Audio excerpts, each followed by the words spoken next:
Okay. Which we All all right, get and my fairly- clock shows 6:30. Sean, you said Robert was not going to be at the meeting tonight. Right, he checked in. He's got a personnel committee meeting, so Robert Burke will not be with us. And I didn't And other hear than from Dan that, all- Cody, but I'm not expecting that he'll be able to join us. So, Okay, so we do have 5 of us here. 5. Bob Okay. Lyons, Don Knorr, Carrie Schaffner, Carl Stump, Susan West. All right, and at 6:30, I'm going to call this meeting of the Public Works Committee to order. We have a quorum, so we can proceed with our agenda. The first item of which is the minutes of June 14th. This is Susan, move approval. We have a motion to approve the minutes. Is there a second to the motion?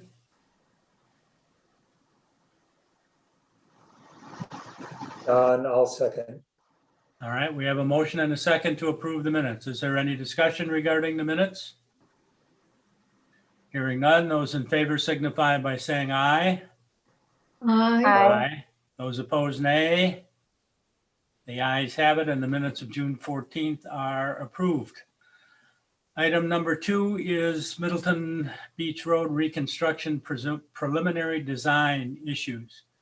We kind of have a lot of ground to cover on this one, and I think the way I would like to proceed is to have Sean Stowski maybe give us a broad overview of this project. And then we have Sean Ulsrud, I saw was here. Is Dan Perry here? He is in. Yep, I He see is? Dan. Okay. Well, then I thought maybe the two of them could go over the material that was submitted in terms of the various design options. And then we have a number of issues that we have to decide within those issues, and we can take some public comment along the way. I would say thank you to the Neighborhood Association for putting all of their concerns in writing. That made it a lot easier, I think, to deal with.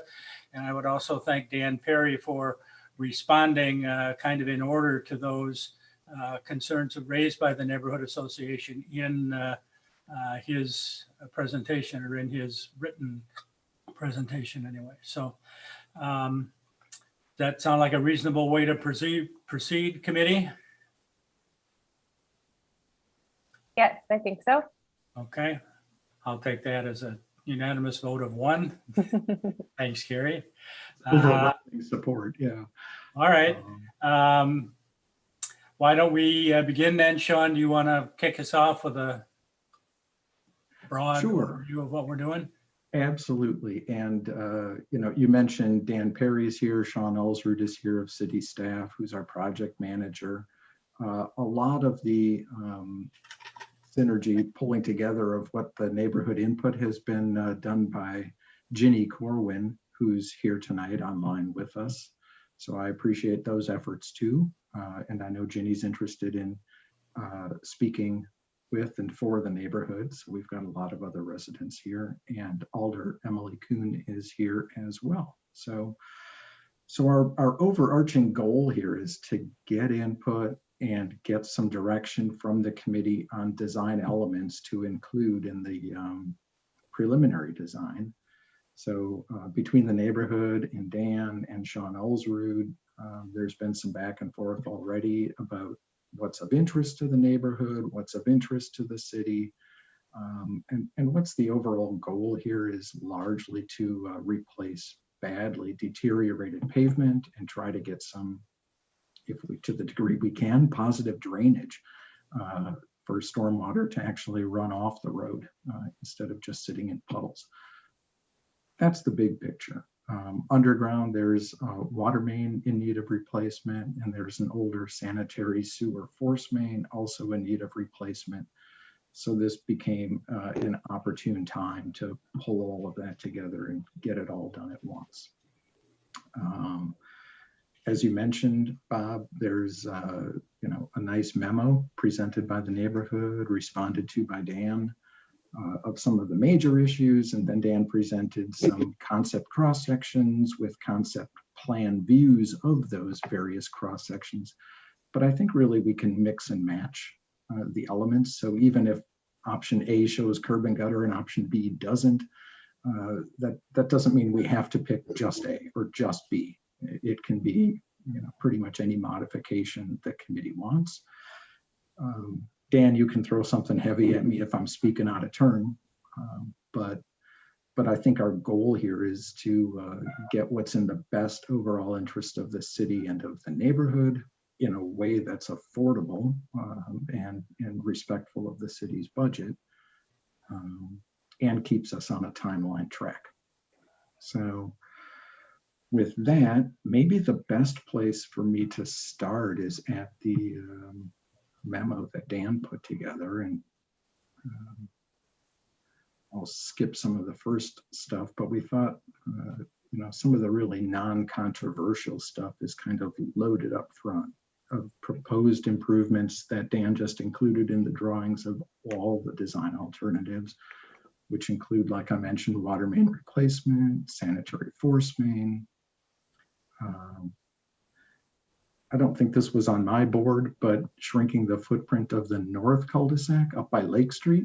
It's bigger than city standard size. So I appreciate that input already.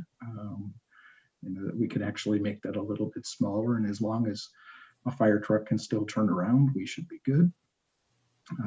And that said, if they have to off track a little bit once every few years, maybe that's not the end of the world. There's an idea to install signage, I would say on Allen Boulevard, maybe to help direct boat traffic to Lake Street. That's a good idea. Installation of speed limit signs on Middleton Beach Road wasn't on my board either. And we can talk about that if the committee wants to. I'm going to skip over for a second the realignment of the roadway. That's maybe a little bit bigger issue. Constant cross slope from the east to the west, so none of the road water itself would try draining across yards to the lake. It would all try to flow into the ditch on the west side of Middleton Beach Road. Dan, remind me, does that include then a normal cross section though on Mendota Avenue? Correct. Yep, we do a normal 2% crown on Mendota. Okay, they've got ditches on both sides. Trying to minimize wetland impacts, and I would say not only minimizing wetland impacts, but being sure to keep it less than 10,000 square feet of disturbance, and then limiting new impervious area to less than 20,000 square feet. Does the committee want to talk about any of those issues, or the neighborhood want to talk about any of those issues which were presented as common to all? I think the only one that we haven't talked about as a neighborhood are speed limit signs on the road. I don't know if those are really necessary or not. I'm not sure where that came from. Dan, do you know what the genesis of that was? That was me, Oh, Emily. Emily? We don't have any signs, and we do have a lot of speeding. And there are concerns that once there's no potholes, that people may go faster. So that's all. okay. See. So maybe the question is where they end up getting placed if we have multiple ones. I mean, if we decide to do it, I wouldn't think there would need to be more than two of them. One as you turn east or north off of Mendota Avenue, and one as you turn south. Right. Okay. Yeah, you'd almost think once someone's into a dead end, they already know the rules. And statutorily, we don't post a lot of 25-mile-an-hour speed limit signs just because ideally licensed drivers already know that. But we have some. And also most of the traffic on the road is residents. And those are the ones that tend to be speeding sometimes as a person who walks on the road. So I'm not sure a sign is going to make much of a difference. Yeah, I'd second that. Yeah, I don't know either. So I guess good call, Ginny. That's up for discussion. I don't know if the committee or neighborhood have sort of a leaning on something like that. It's a very small item for me, design-wise. Right. We can, as a neighborhood, we can revisit that if you like. Might be good to get wide neighborhood input if you can. Yeah, Sounds good. because Okay. that's an easy last minute kind of thing. Anything else that the committee wants to talk about or that the neighborhood wants to talk about? Sean, this is Tom Carmen. Can you hear me? I can. Hi, evening, everybody. Thank you. I do have a couple comments on the cul-de-sac. I don't know if you want to hear those now or later. Also on the signage on Allen Boulevard to direct traffic to Lake Street. I think it might be more just a note, and I know this is easy, verbiage to deal with later, but maybe we take the tack that's usual of just saying dead end or no boat landing access or something like that on this street. So instead of trying to direct them somewhere else, which just might create some confusion, instead of just saying it's dead end, no lake access or something like that. To kind of simplify it. I think what's nicer about directing people to lake access is they know it's somewhere near here. Yeah. And instead of just saying, well, it's not here, we could do them a favor and tell them where it is. Sure. Okay. Is there a dead end sign on Mendota Avenue now, or a no outlet sign on Mendota Avenue now? I think there is. Yes, Yes, yes. Then I don't know that you would need more than that. Once you get onto Middleton Beach Road, obviously there's no outlet on either one of those either. Well, and there's really no outlet from Lake Street, but it is our boat launch. Yeah. Yeah, I think sometimes people might think the boat launch is on the dead end street. So even though Correct. it's a dead end, so I think that's where you do have to clarify, where is the boat launch? I do have one comment regarding, and I don't know if this is the place to bring this up or not, regarding the footpath that we, like a connector path from the north cul-de-sac to Lake Street. I mean, we certainly support shrinking the cul-de-sac if we can and getting more green space there. But I noticed that the proposal shows an 8-foot wide path from the, I think I have that right, from the cul-de-sac to Lake Street. And the whole idea behind that was for walkers and bikers. And it seems to me 8 feet is wide enough for a vehicle. And I hate to open that up to vehicles or have any trouble with that. Is it possible to narrow that footpath to maybe 4 to 6 feet or something smaller that would be more reasonable for bikers and walkers? Well, I can touch on that a little bit, Ginny and committee. I guess one of the feedback presented to me on that was that 5 feet is kind of the city standard on sidewalk, and that is sometimes pretty narrow for two-way traffic of people going through there.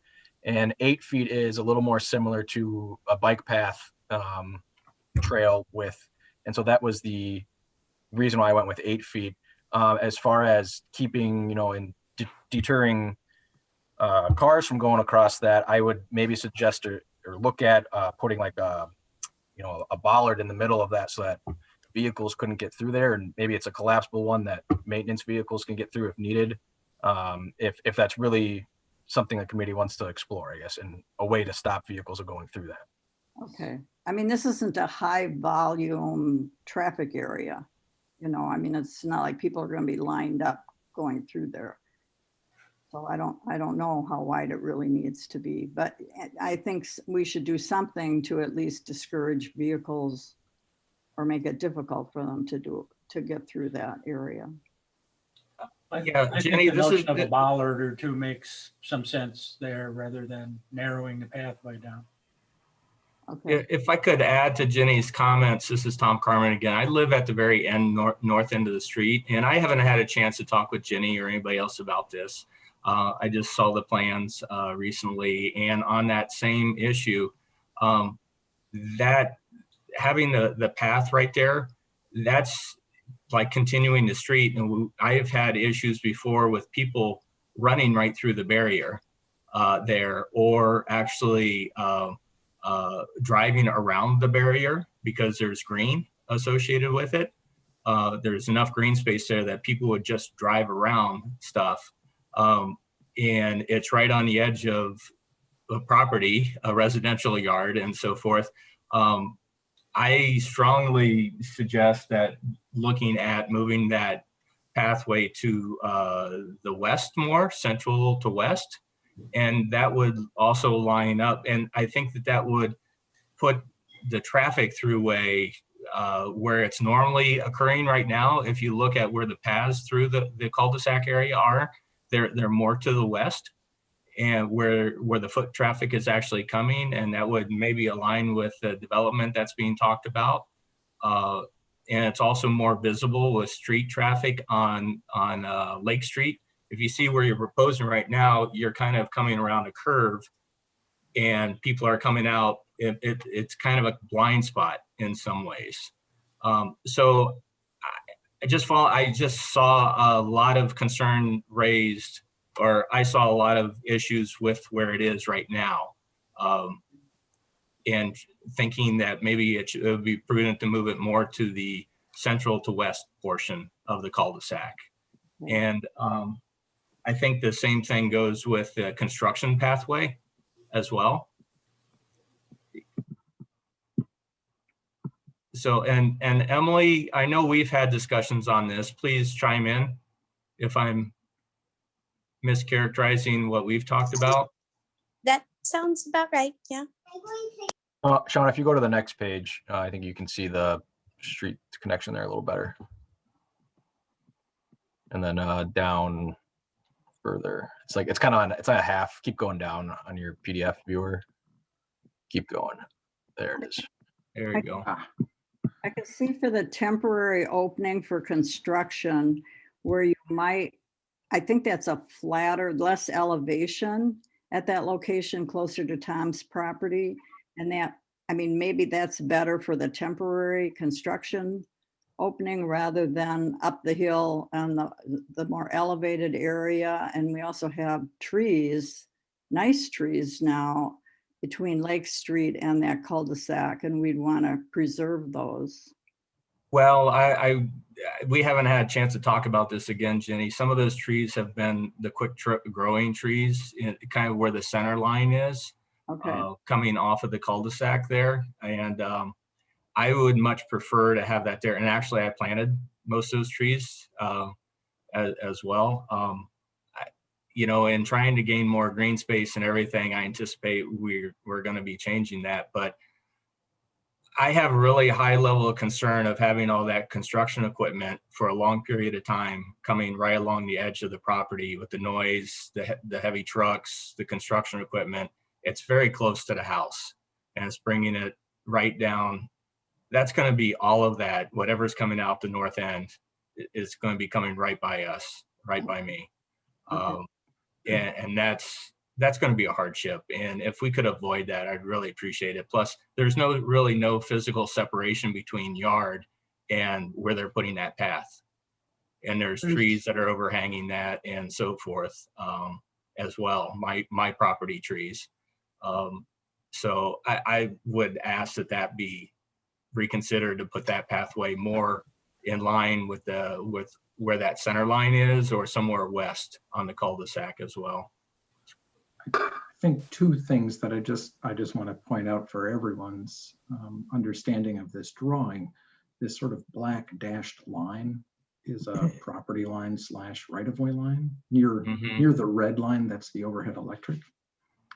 So that's where the property is, and about rounding 16 feet away is where the pavement is.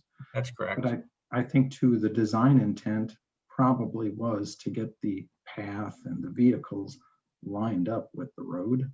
So as people are coming off the road or going onto the road, they're not having to walk through most of a cul-de-sac to get lined up with walking on the road or on a sidewalk next to the road. And if you maximize this distance, you can minimize the slope, all elevations being equal. So instead of trying to climb over a short distance, you're climbing over a longer distance. And there's some benefit for a user from that perspective too. John, could I comment? Well, yes, I'm not the chair. Okay, or Absolutely. Bob. Okay. I serve both on Conservancy Lands and the Bike Ped Committee. And one of the things that the Bike Ped Committee is trying to do and has worked with Conservancy Lands on is the width of the bike trails and so on. So 8 feet is very narrow compared to what we're putting in the Conservancy, where the smallest along the creek corridor is 10 feet, or ideally they have wanted 12 feet. And I think we do need, in terms of placement, to make it easy as part of a bike connection trail. So where the location is currently, I think is a good choice, as Sean has explained. And I think I there would- is a good case, Susan, to be made for a slightly wider path if we're talking about, especially if we're talking about putting a sign or bollard in the middle of it. We want to Yes. give, bicyclists that may be towing a trailer with a child in it, we want to give them a little bit of maneuvering room in there Right. too. And in other Conservancy places, we do have bollards. So for example, going into Pheasant Branch at the end of Branch Street, there are bollards in that path with a gate. So things like that can be done to keep cars out. Okay. Yeah, this is Carrie Scheffner. I'd be supportive of the bollards idea to keep cars out. I think that's a great idea. Ballard or a gate. Ballard? Is that what- Oh, yeah. For those would- who are confused, bollard is just, the name of a post that sticks up out of the ground some. They're usually painted yellow. Usually concrete. Okay, because we would support Tom Harmon in this situation too, because that's just, if there, especially if there's not a bollard, that would just encourage people that when they got down there to just kind of slip through, because who's going to see them? Mhm, mhm. Yeah.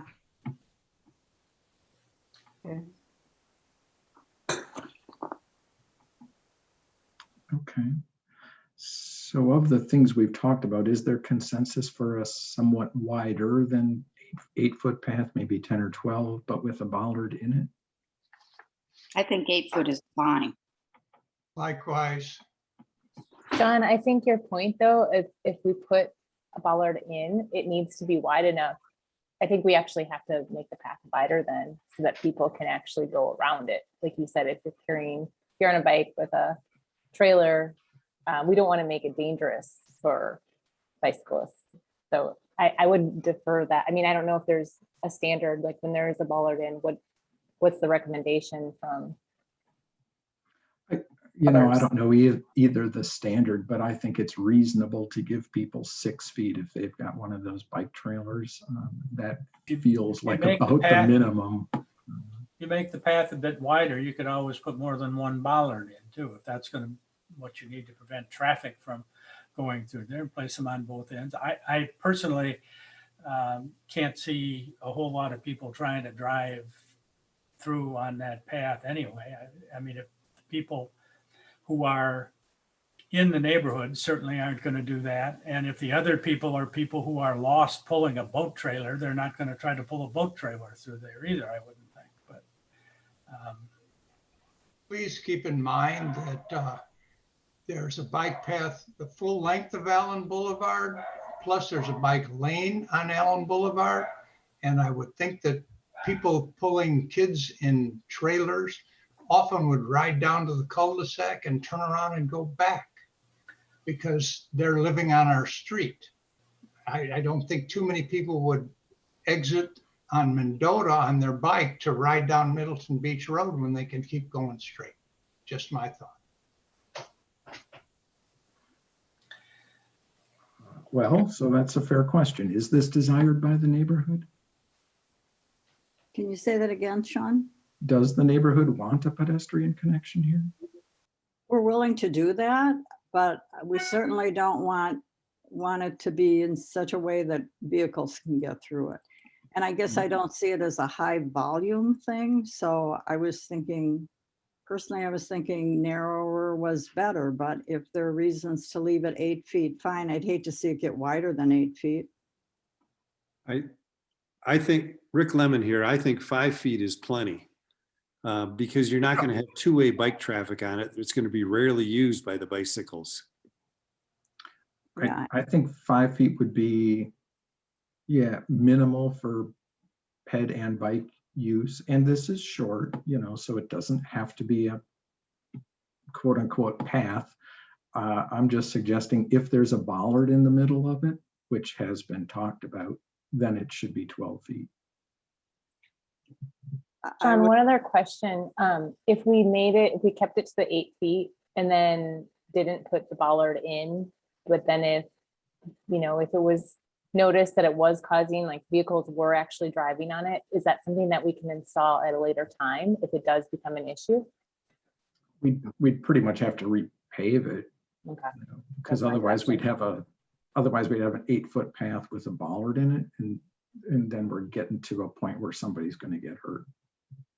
Sean, I have another question, and this is a safety issue in terms of rescue vehicles, fire trucks, and so on. If there was a significant incident to occur there, would it be helpful to have the 10-foot wide path with a removable bollard to facilitate getting an extra truck or two in? It's a good question for someone who does that sort of planning. That's not so much me. No, I'm I just know on thinking, most- though, if you've got a fire truck in the middle of the road and you need to get an ambulance in, Right. this might be the best way to do that, where it's a removable bollard so that when it does need to be done, it can be easy to do.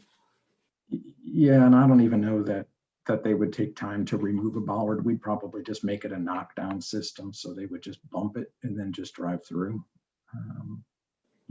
But that's not to say we haven't really designed the rest of the end of road marker treatment either. So part of that could be a breakaway system without any Okay. path at all. They could just go through it. Okay. Don, I'm a resident on Middleton Beach Road, and I would agree with Ginny and Rick Lemon.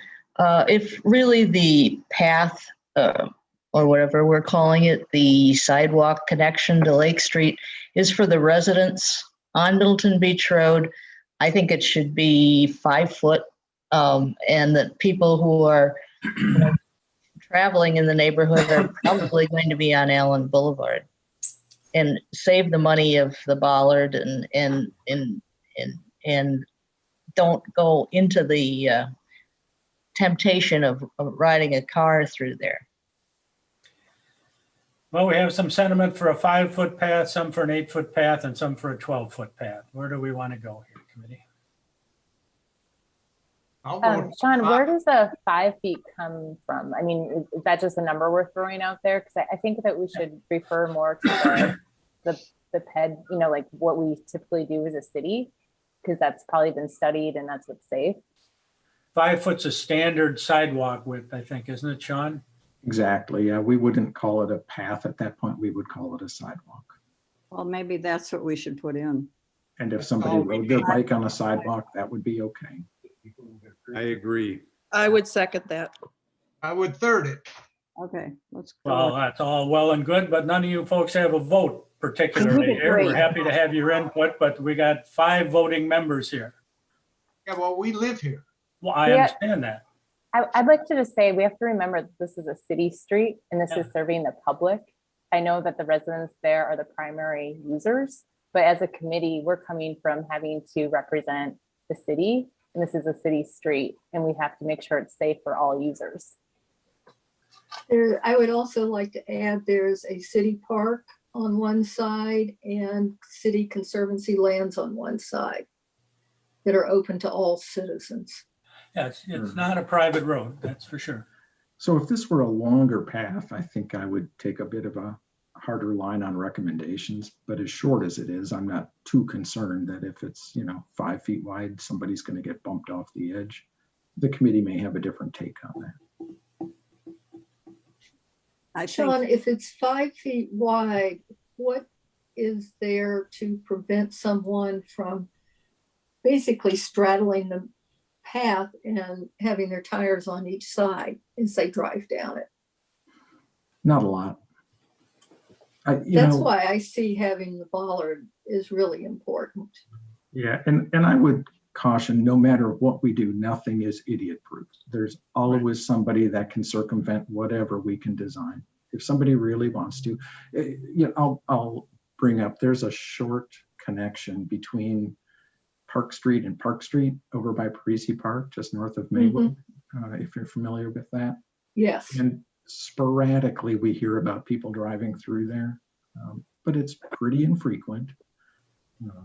And no matter what we do, if somebody wants to, they can do the wrong thing. It's clearly the wrong thing, but they just want to.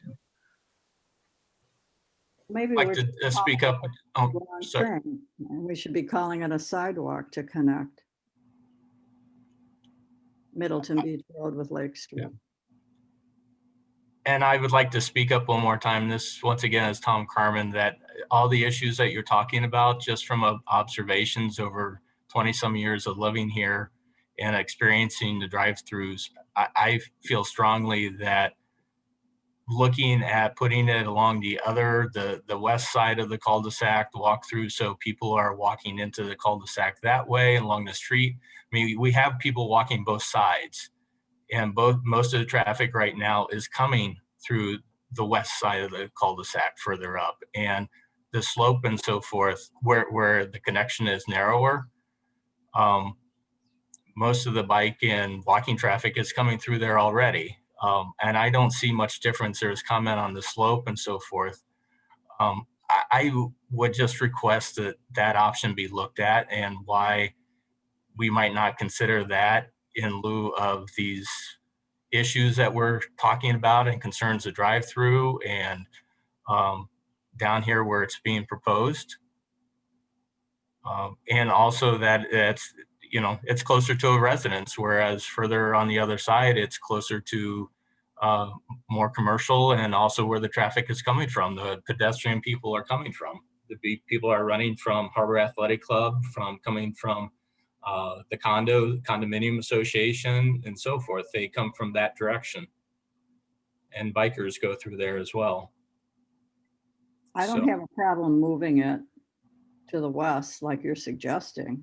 I mean, I walk to Harbor all the time, and that's how I cut through. We can look at that option, I guess, if the committee recommends the width that they want us to go with, and to look at it further west, we can do that. I will say, looking at an aerial, one of the reasons was just the trees that we were trying to avoid, cut down of trees. And we talked on what those kind of trees were, so that was kind of the initial thought, is let's push it over here. So certainly if we want to move it west, we'll pick up the trees in that location, kind of identify which trees might have to be taken down or trimmed, and what that would look like. Well, that would shorten the path some if you moved it farther west. Correct. And is there a steep grade there? I mean, it looks like you're dropping off a foot or two over maybe 16 feet. But nothing terribly significant. I think it can work. And as we might, maybe we can, as we redesign the road a little bit, maybe we can make that work, as needed to get the ADA slopes.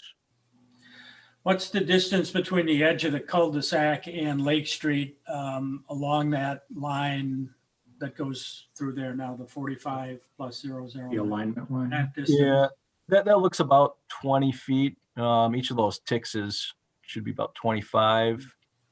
Yeah. So, yeah, you got 2 feet over 25. So, I mean, that's like 8% grade if that's truly 2 feet to the curb. Probably about 2.5, right? Yeah. And ADA slopes, you want to you can only max out, 8.3% over 6 feet before you got to flatten out again. So, it might get a little tight there on your ADA slopes. unless that contour is actually a little wrapped around or something like that. But Well, part something to of look what we at. need to look at, Dan, right, is we need a landing spot. So that's, Yep. 5 feet of flat that we're, I don't want to say throwing away, but throwing away. So we can look at it, but it does get dicier moving west, I would say. To put it in perspective, I'm a 76-year-old guy, and 6 days a week I walk through there without any problem. Yeah. Whatever we design, we'll design to be an ADA slope. Yeah, it seems like this, where the current sidewalk is the best option. Otherwise, the designers wouldn't have come up with that. And so I guess I'm not hearing I'm hearing the concern that we're worried about traffic coming in from Lake Street using that path, and that's why we want to move it up.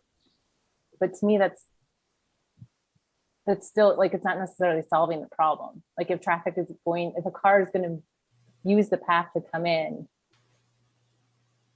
no matter where we put it, that's going to be an issue, right? So I guess I'm not really understanding why we'd want to move the existing plan of where the sidewalk is, the 8-foot sidewalk.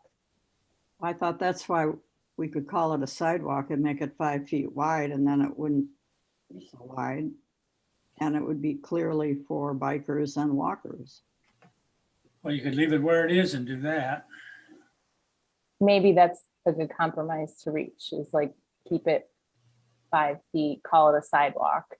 And then I guess the only thing is bicycles will use this, right? So let's think of it from the bicycle perspective. Is it,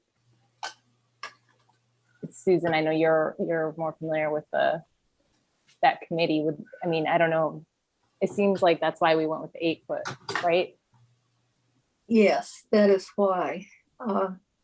It does need to be wide enough that 2 bikes could pass, or a bike and a pedestrian.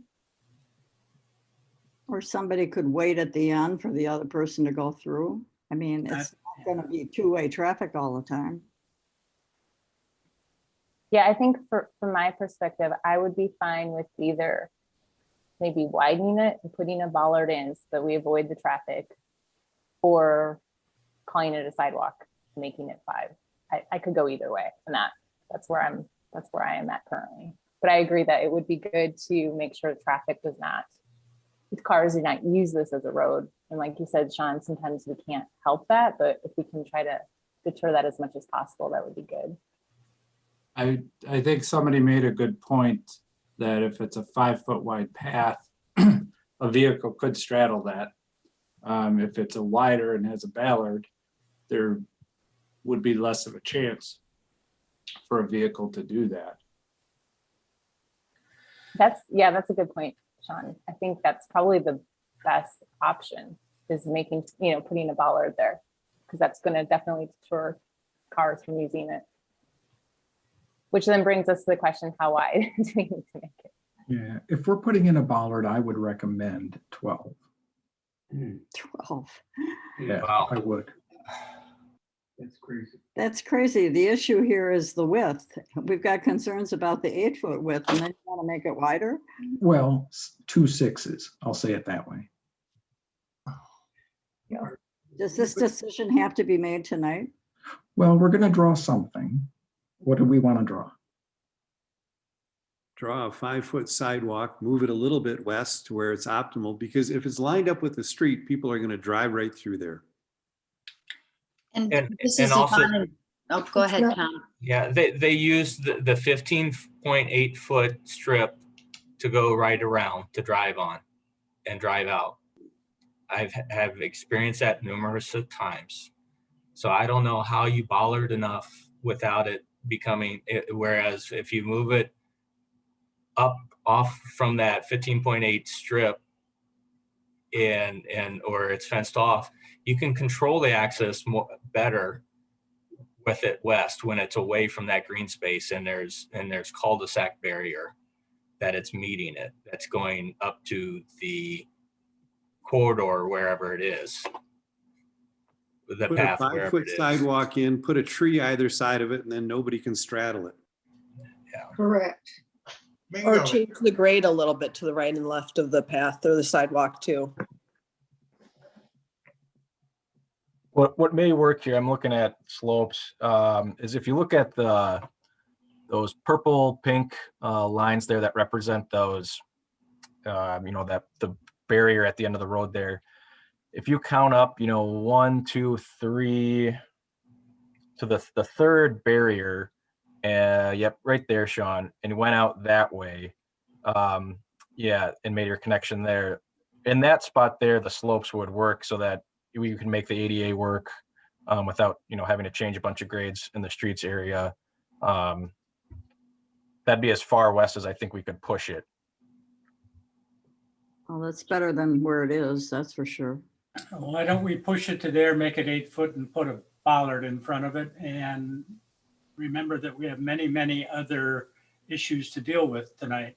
This is, Well, I don't I think would we can- caution, I would Yeah. caution, if we're making it 8 foot, we should not put a bollard in it. Exactly. Just make it 5 feet and away you go.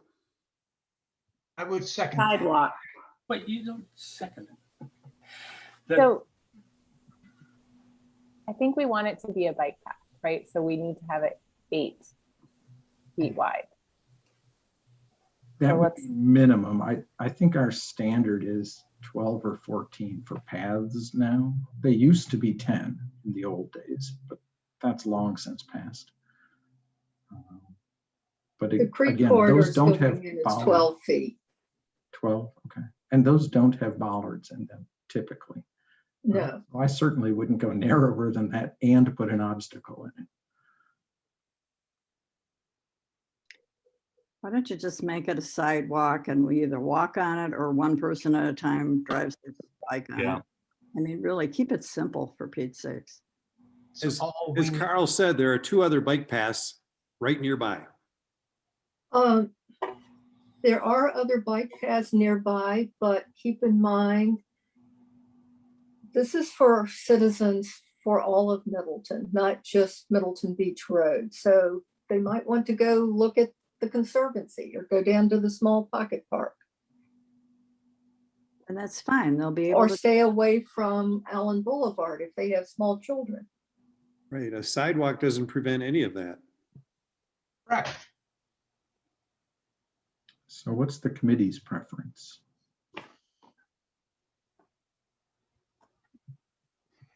Well, I think the homeowner's preference is a 5-foot sidewalk. Is that correct, homeowners?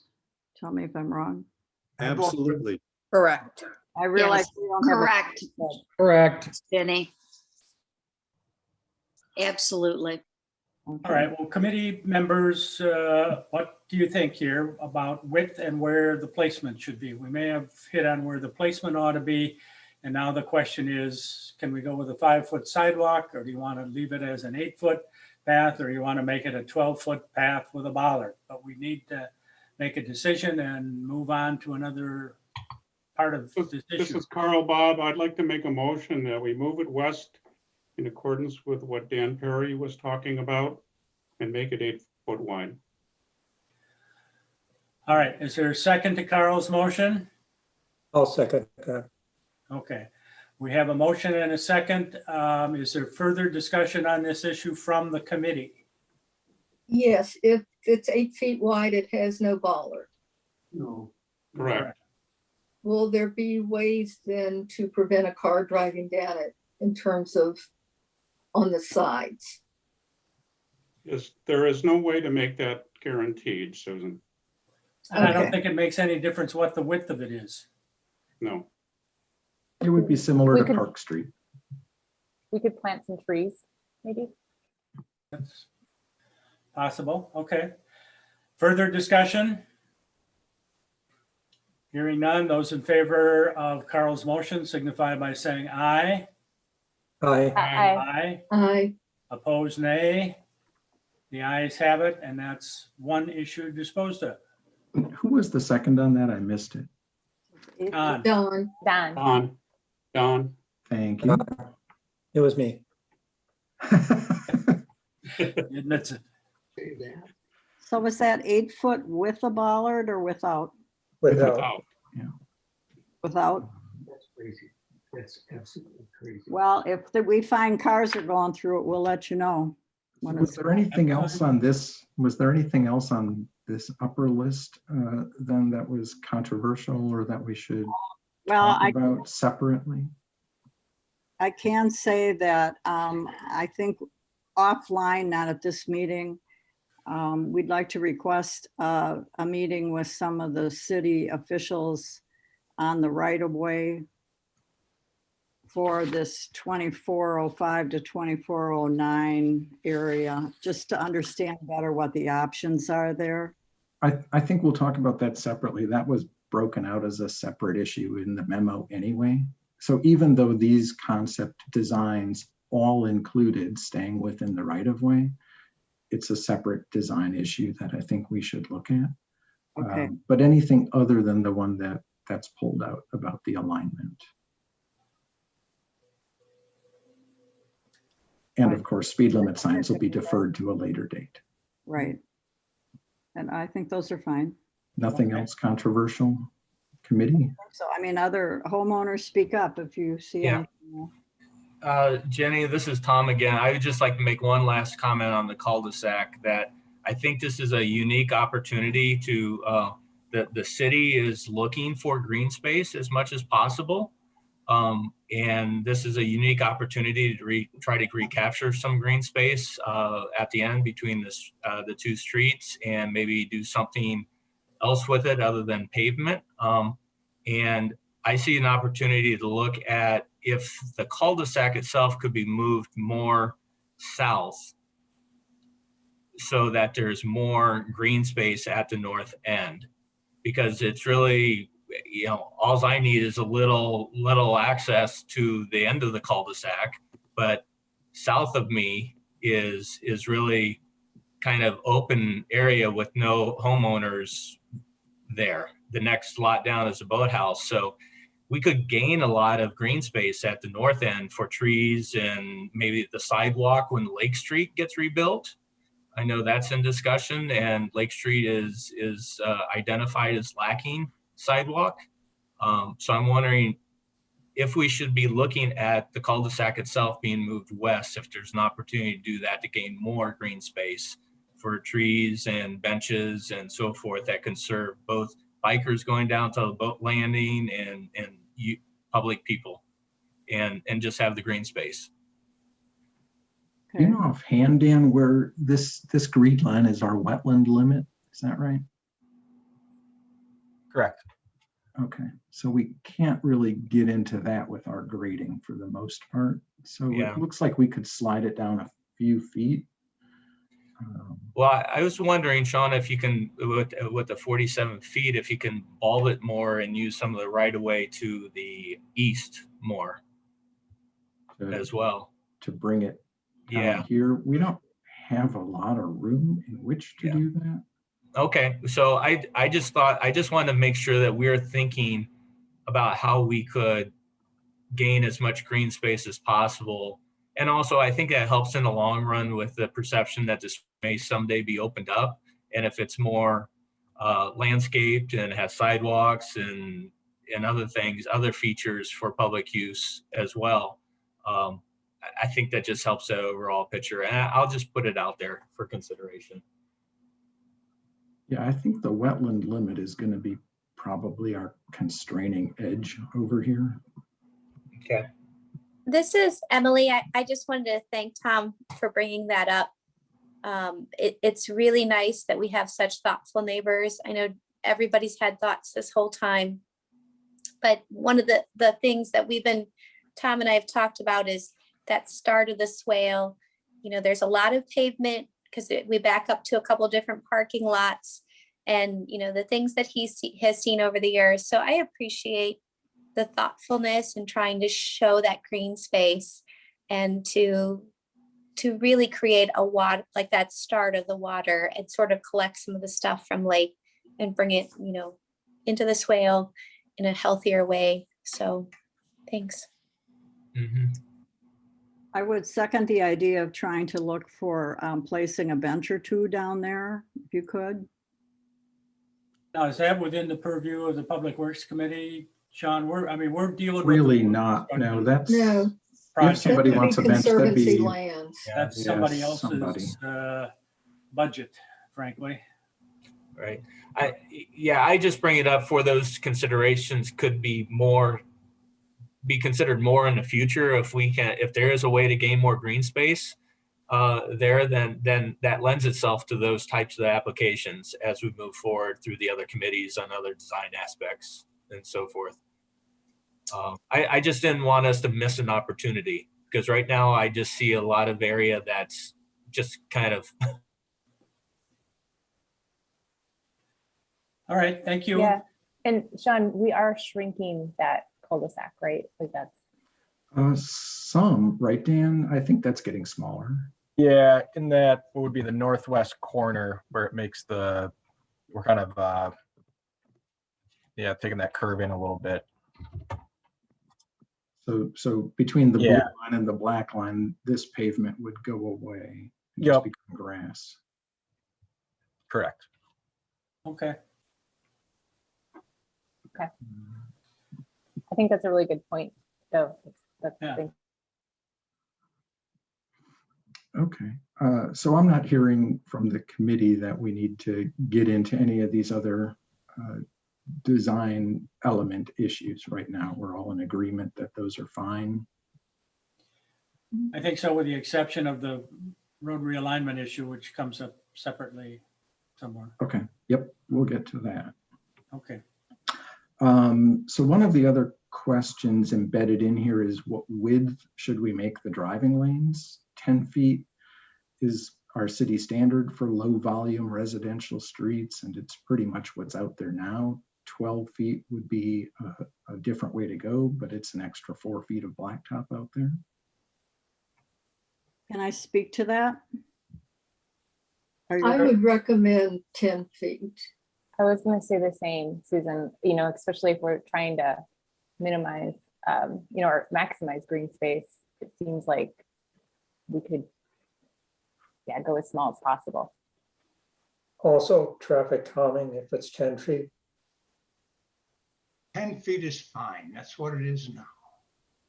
I support that. I mean, from the feedback that we have gathered from our neighbors this year, 10 feet would be the preference of the majority of our neighbors for sure.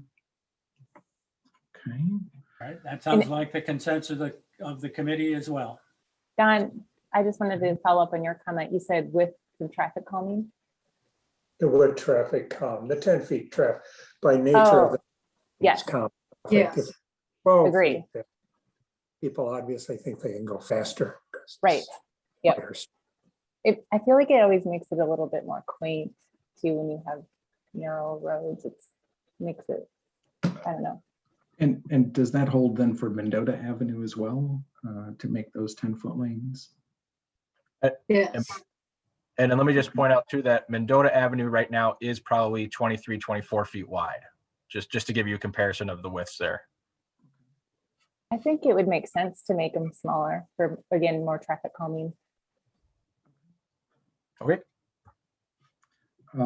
Next design element I'll say is ribbon curb.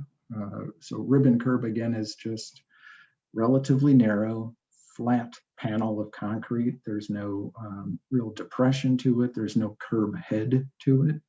It's just a hard poured edge that we can control the alignment and the grade of really well, against which we could pave things. So Sean, there was. Is ribbon curb what's on Frank Lloyd Wright on the detention pond side? Yeah, it is, right. So we just sheet flow right across it. Yes, I would suggest that's what we definitely do on the side closest to the Conservancy. Right, and I think there's a question about whether or not we need it on the east side of the road.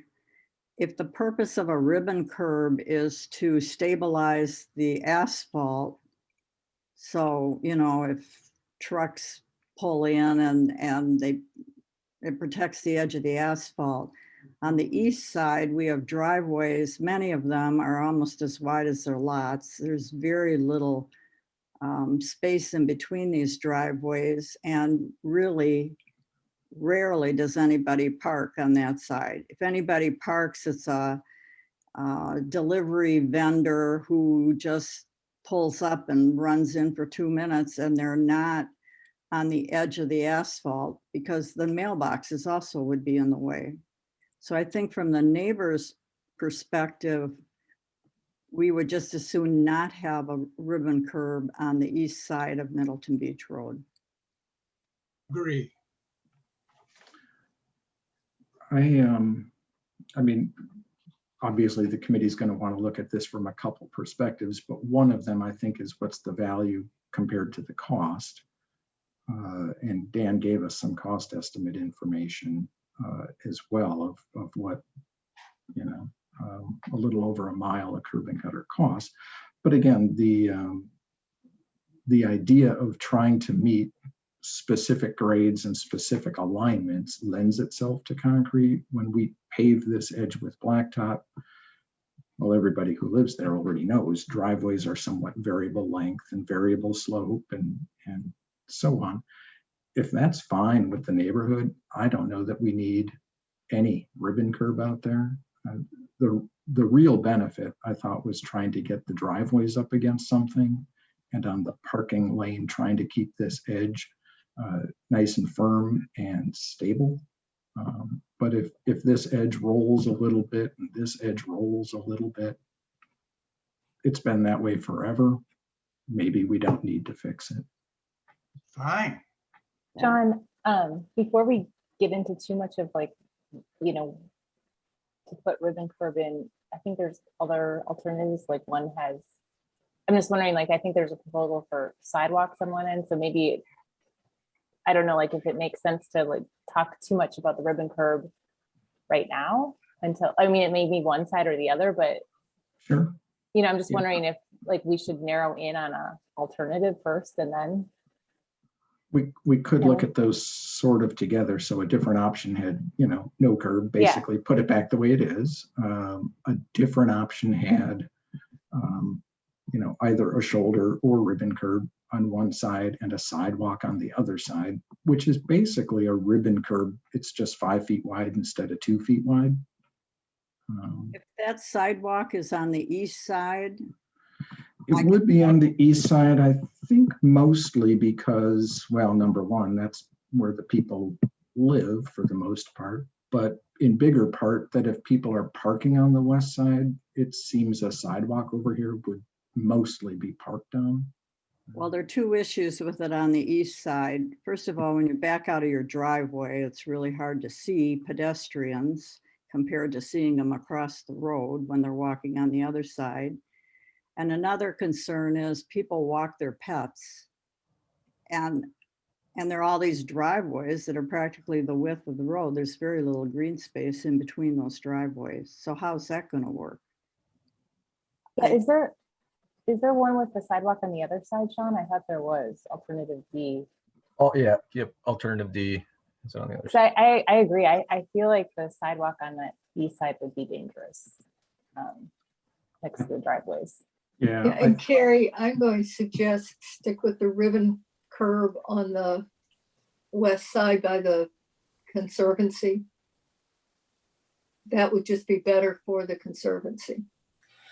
Right. Yeah, I mean, because I've definitely ran down this road a lot. I always run on that side because of the driveways. I avoid the driveways.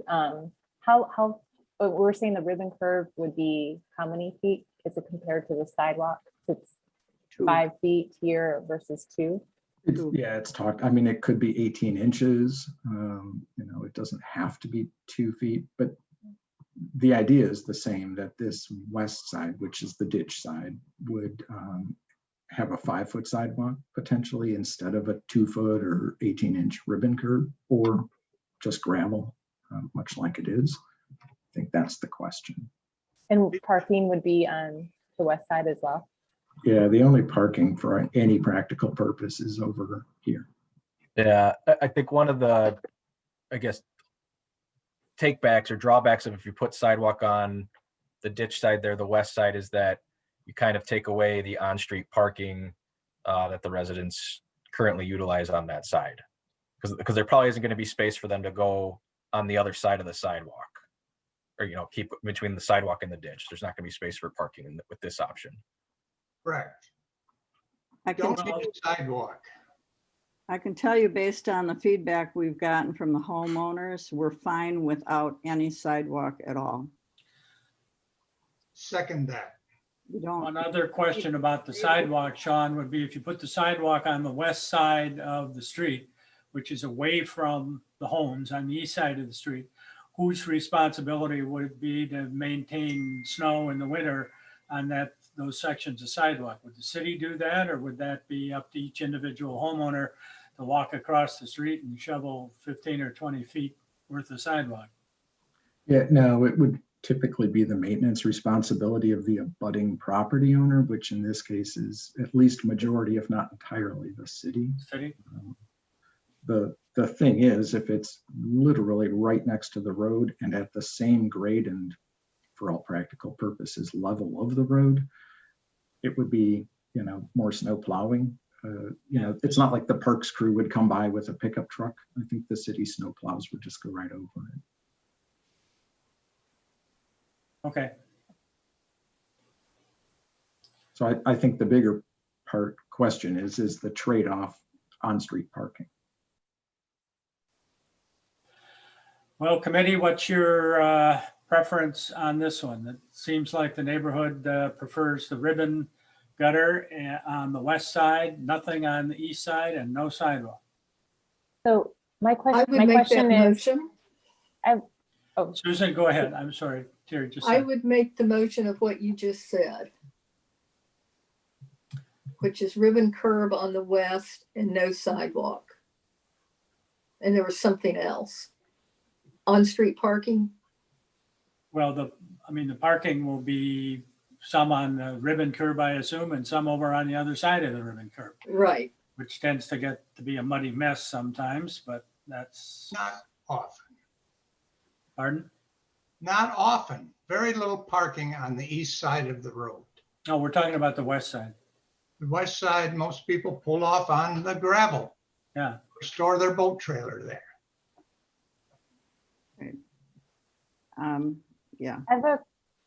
I don't know, Susan, if you've completed your motion. Right now, there's a whole bunch of dumpsters on that side for all the construction that's going on. Yeah, well, can't help that. All right, so again, what I said, what I thought the consensus of the neighborhood was no sidewalk, ribbon curb, 2-foot ribbon curb on the west side, and no ribbon curb on the east side. And I think that's what Susan's motion was. Is that Yes, correct? that's my motion. All right, is there a second to that motion? I don't know. You want to get a second before we discuss it? Because frankly, it's a city policy to install sidewalks and we better have a good reason for not doing it. I agree with you, Carl. Like, I don't understand why we wouldn't put a ribbon curb on the other side. Like, I just feel like there's a lot of questions I have right now.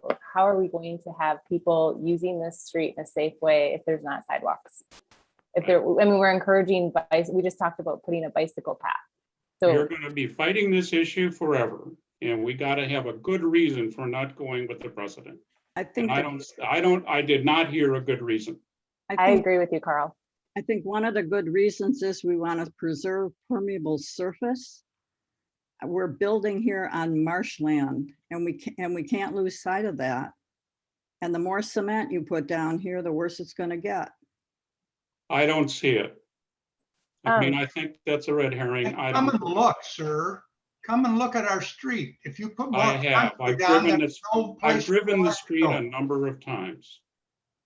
I would like to have the committee members talk a little bit more so we can kind of understand our perspectives. I think we understand the citizens' perspective. I mean, we understand you don't want sidewalks. A lot of times that's the case.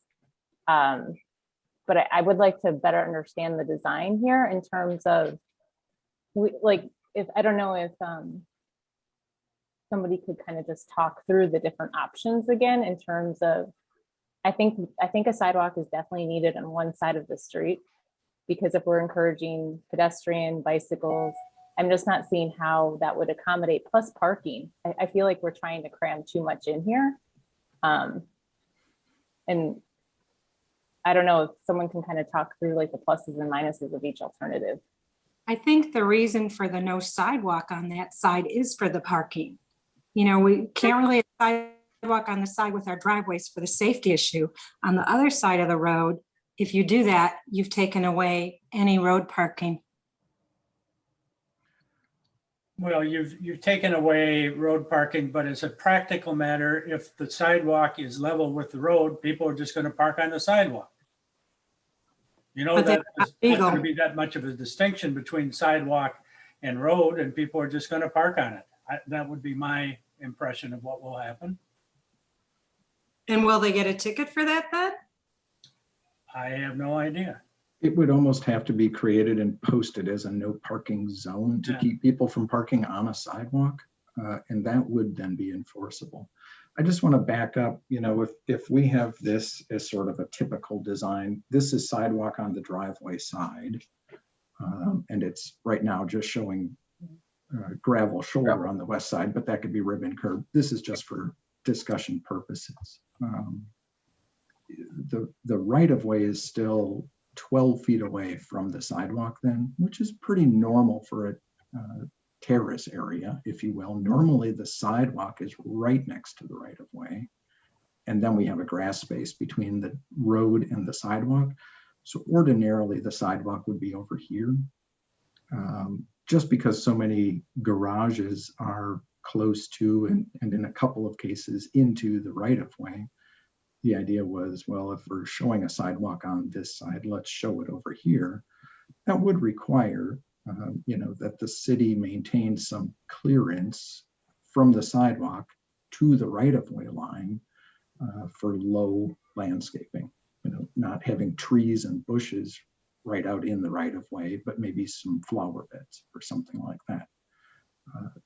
That helps take care of some of this visibility issue, if that's where you want the sidewalk. If you want the sidewalk on the west side, I would agree, then there's not parking.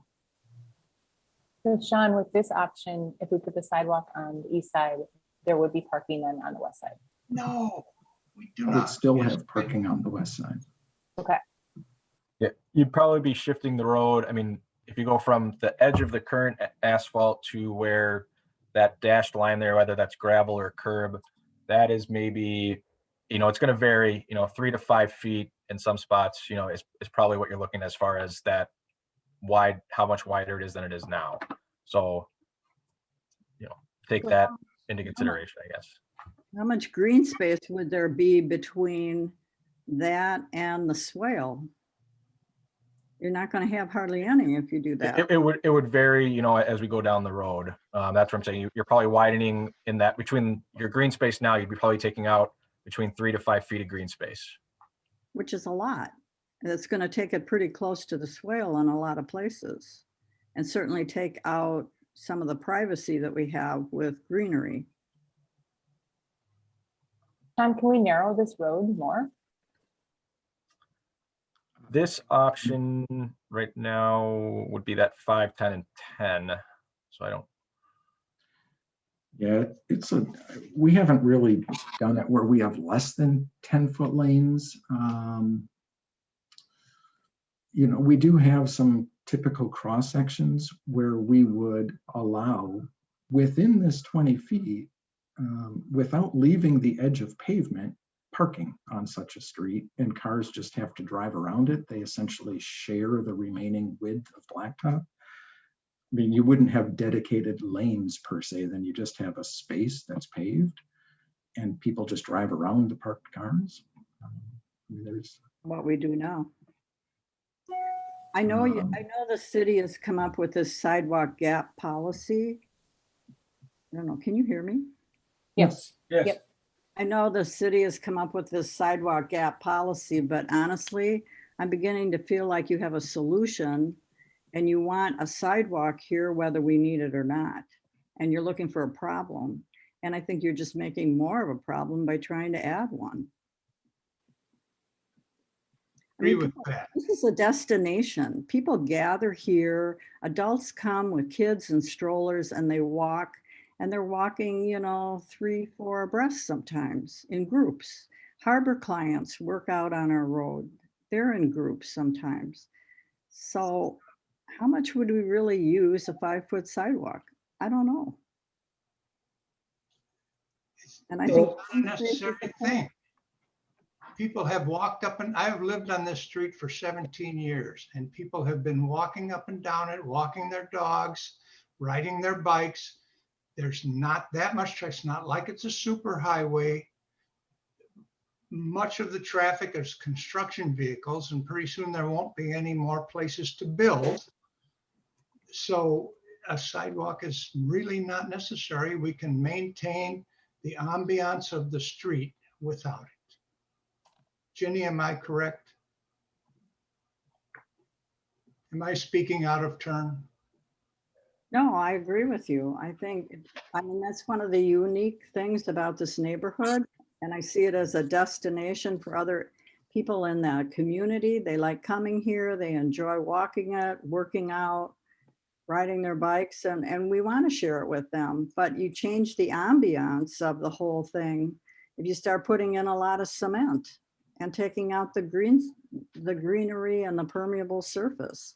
But all of the people who come with strollers and bicycles and walkers and joggers and whatever seems logical to say a sidewalk would be a good thing so that these people aren't competing with the traffic on the street and the people who are lost pulling boats up and down it. If you watched them walk, you would realize that's not the case. They're walking 3 and 4 abreast sometimes. They're not going to walk single file soldier style on a sidewalk. They're visiting, they're gathering in groups. They use the whole street. This is Emily. I wanted to say that the sidewalk issue is difficult. There's a lot of roads in the district around Lakeview Park that were built at a time, and I'm thinking of Mound. When I did doors, I couldn't turn around when there was some snow. I had to like literally go backwards. So there are going to be some roads in the district that are just, there's just no, it may not be amenable to sidewalks. I'm thinking of my own yard. I think it's about 5 feet from the road to the swale. And one of the issues I've seen in the 5 years I've lived here is the erosion that we have of the dirt into the swale. So I like the idea of a sidewalk. I would love for my kids to say to them, hey, go to the side, stay to the sidewalk. But because of the erosion and because of the way the swale goes, I think we'd start looking at having to restructure the swale, which gets into DNR stuff. And so we have to be conscientious because that 5 feet, there's not much wiggle room. And we can't have that pavement just start falling into the swale. So thanks. All right, well, we have a motion on the floor and a second to that motion. Unless the maker of the motion and the second want to withdraw the motion, we should proceed with further discussion from the committee, if there is any on this question, and then proceed if we withdraw the motion to see if there's going to be another one made. I apologize. I missed the second on this Yeah, one as well. I don't think I heard a second. Susan made the motion, didn't she not? She did. Yes, I made the motion. All right, and who made the second? I thought Carrie did. No. No? No. Maybe we don't have a second then. If we don't have a second, then the motion fails for lack of a second. So now where do you want to go, committee?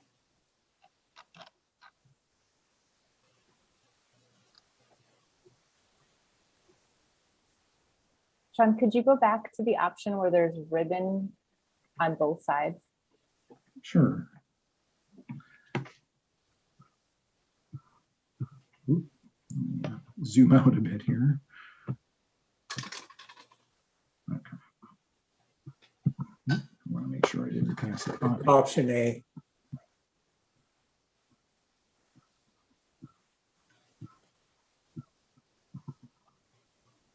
There we go. I just wanted to see the total width from That's 24. The 12-foot lanes was 26. the sidewalk in 10-foot lanes is 27. Okay, thanks, Don. That's exactly what I was wondering. Yeah, I thought you'd so. essentially make a 2-foot curb a 5-foot curb. So it's Yeah. an extra 3 feet of concrete. Compared to ribbon curbs on both sides. I mean, there's also an option with no curbs on either side. And as recommendations go, I would say either put it on both sides or don't put ribbon curb in. I On agree one with side doesn't make much sense. Yeah, I agree with that. That's why I was trying to, like, this option I like, but with a, I really do think a sidewalk would be best in this situation. So that's why I was trying to understand what the difference is in terms of footage. So we're talking about 3 feet extra with a sidewalk. Sean, you mentioned that the ribbon curb could be 18 inches, which would give you another foot. So it could make it the whole road width 23 feet if each of those were 18 inches. Yep. And that would be save more green space and it'd be cheaper. Yeah, and a different option would be if you had a sidewalk on one side that's 5 feet and no curb on the other side, then Gravel. that's an extra 1 foot of concrete compared to 2 ribbon curbs. And Sean, what would that, if we went with that option, how would that impact the road condition? And, you know, I know there's advantages to having a ribbon curb on one side, but would there be a big advantage or not if we had sidewalk on one side and no ribbon curb on the other? That's the hard part to say, is what degree is it worth? What's the benefit for the cost? I mean, if you go out there and look at the edge right now, it's a little bit raveled, it's a little bit beat up, it's a little bit wavy. Does it matter much? I don't know. You can still drive on it, you can still park next to it. It's nice to be able to pave up against a hard edge and have it stay where you put it. But is it Main worth the benefit. money? I don't know. Preserves the roadway a little longer. Yeah. Yeah. Then we don't have that option, right, on the table? Or no, Well, option C is the sidewalk with ribbon curb, right? You could do it with option C and Yeah. put a ribbon curb on the west side. And we, yeah, that's what I was thinking. And we could make it maybe a little smaller ribbon curb. Right now, the option C shows a gravel shoulder. Yeah, so if you just picture that as being concrete, and it could be 18-inch instead of 2 feet. A sidewalk should be at least 5 feet though. And so what are you suggesting here? Are you suggesting a sidewalk on the east side and a Correct. and a That's narrow? what I was looking at, yeah. To have sidewalk on east side, a ribbon curb on the west side. It's a terrible idea. I mean, people walk their dogs. There's cement all over the place. Where are they going to urinate? Think about it. That's why people walk on the west side. Can I ask as well, this is Jim Gurn, I'm one of the residents. What happens with a snowplow when the sidewalk is right next to the road? Does the snowplow plow the sidewalk too, or they dump all the snow on the sidewalk, or what happens there? Sean, I think you said when we were talking about the sidewalk on the west side, that the plow would probably just plow the sidewalk as well. I think they would, yeah, also, it would be as easy, I think, as anything else, just to go ahead and plow this too, because it's at the same level, it's at the same grade. It doesn't have a vertical separation like most sidewalks do. Can it get plowed all to the east? You could plow it all to the west. At least most of it can, yeah. Yeah. We've actually worked with the city in the past trying to get that to happen because people were literally not having places to put the snow between the lots. And many people were actually snow blowing it across the road to the west side. So we've worked with Brad Hopwood and operations on that in the last couple of years, and it's gotten better. You also have to consider the mailboxes. Correct. Yeah, those would have to be set back as well. So then the postman would drive on the sidewalk to get to the mailboxes. I think they would.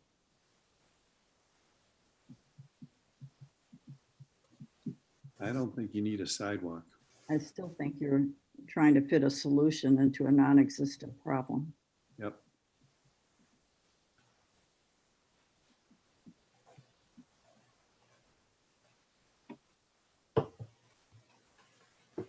I have a, I have a comment on the, oops. I'm a resident and it feels like the 5-foot sidewalk is just a 5-foot ribbon curb. And I don't think you're gonna change any behavior. I think people will still walk on the other side. And I think it's kind of a dangerous sort of alternative.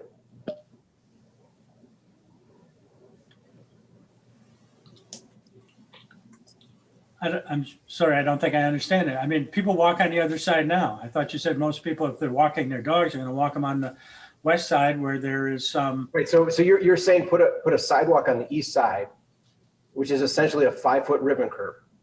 No one's gonna perceive that as a sidewalk. They're gonna look at that and go, I'm still gonna walk on the west side. That's where I walk my dog. That's where everyone walks. So you're gonna put a 5-foot sidewalk in that's no one is gonna perceive as a sidewalk. I agree. It just seems like a waste of money. I mean, you're better off putting a 2-foot ribbon in and tie it into the driveways. And it's dangerous. You know, we all have arborvitaes and plantings and everything else. You can't see anyone 2 feet away. So it's a silly idea.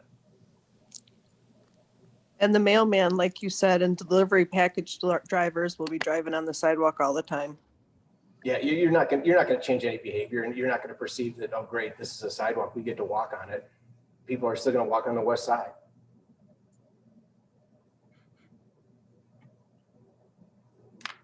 That was one of my first comments, is if we were gonna put a sidewalk in, I did prefer the west side just because of the driveways and things, but then there's a parking issue. Because I do know that this isn't our typical sidewalk where we have, you know, space between that and the street. But I also think it's not a typical place where you need a sidewalk. I think it works very well without a sidewalk. And I think it's very ill-conceived to think that we actually need one.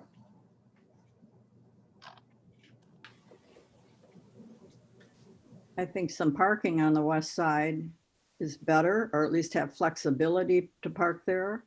When people are putting their boats in and out during the seasons, they park there, people entertain, they need extra spots. We need to allow some kind of space for parking. And if there's a sidewalk there, they'd be parking on the sidewalk, I think. I think they would too. Right. Well, committee, any thoughts on this? We need to make some kind of a decision here. I'll go out on a limb and move that we proceed with alternative A, which has the concrete ribbon curb on both sides. Can you make it 18 inches? This is Robert Burke joining late, so I did Robert. miss some of the conversation, but I would second the motion for A. Well, the question came up whether the ribbon curb being considered in the motion is the 2-foot one proposed, or can it be shrunk down to 18 inches? And what's your preference for your motion? My motion is for 2 feet. 2 feet. Robert, second for 2 feet? I'll second for 2 feet. All right, we have a motion and a second. Any further discussion from the committee? I'd like to see that. What is the motion? Alternate A, which is 10-foot lanes, 2-foot ribbon curb on each side. And no sidewalk. No sidewalk. No sidewalk.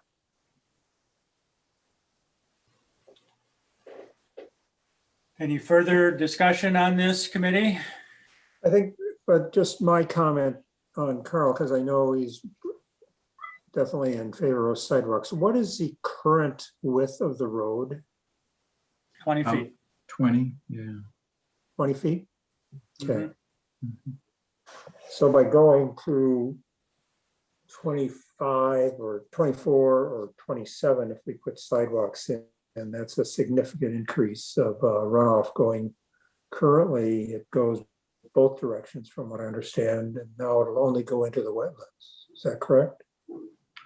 Well, it all goes to the lake because the ditch goes to the lake too, in theory. Well, granted, I understand that. Right, but but It's a it routing goes- issue, but yeah, I mean, in theory, some of it's supposed to go across the backyards to the lake. I don't know that it does. Some of it just Okay. puddles. Well, there would be less additional impervious surface if the sidewalk was on the east side of the street, because a lot of that is driveway and stuff now, right? Yes. Correct. You wouldn't be putting total sidewalk the whole length of the street. A lot of that is already concrete or asphalt. Correct, yeah.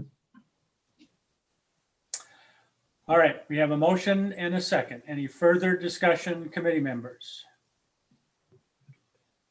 Hearing none, those in favor of the motion signify by saying aye. Aye. Aye. Those opposed, nay. Nay. Nay. Right? I think I believe heard nays 4 have of it. those. Hmm? I think I heard 4 nays. I think I did too. So I'll write that as 2-4, but could you help me out for purposes of the minutes? Who was opposed? Susan, Carl, Susan, Susan, Carrie, Harry, and I think it was only 3. I only heard 3. So it Oh, was so 3. it's 3-3? Okay. No, well, now Robert's here, so it was 3-3. So fails 3-3. So the Okay. motion failed. Where to next? Well, is there an alternate motion? Try it could I again with, reintroduce my initial motion? Well, you can, which what you didn't get a second on it the first time. You want to try it again? Right. That's fine. I'll try it again. Okay. Well, why don't you restate it, please, Susan? Okay, I'll try to. No sidewalk on the east and the ribbon curb on the west side. So that allows parking on the west. The ribbon curb could be 2 feet, so it's a little bit wider. Does that sound like what I made before? so it's, That's what it's you said. option C with a ribbon curve on the west. I don't have the options right in front of me. Ribbon curb on the John, west. can you put the alternate C up there? Sure.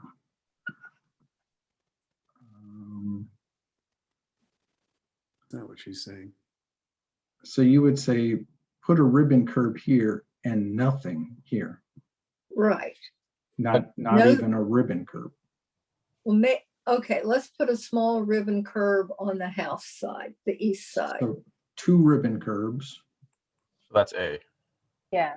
Isn't that A? That was That was Don's voted motion on? that just That was failed. just the last motion that you voted against. Unless you make them 18-inch wide ribbon curbs, it's not a unique motion. Okay, 18-inch ribbon curbs then. All right. Is there a second to Susan's motion? I don't understand the motion. So no sidewalks, just ribbon curves on either side?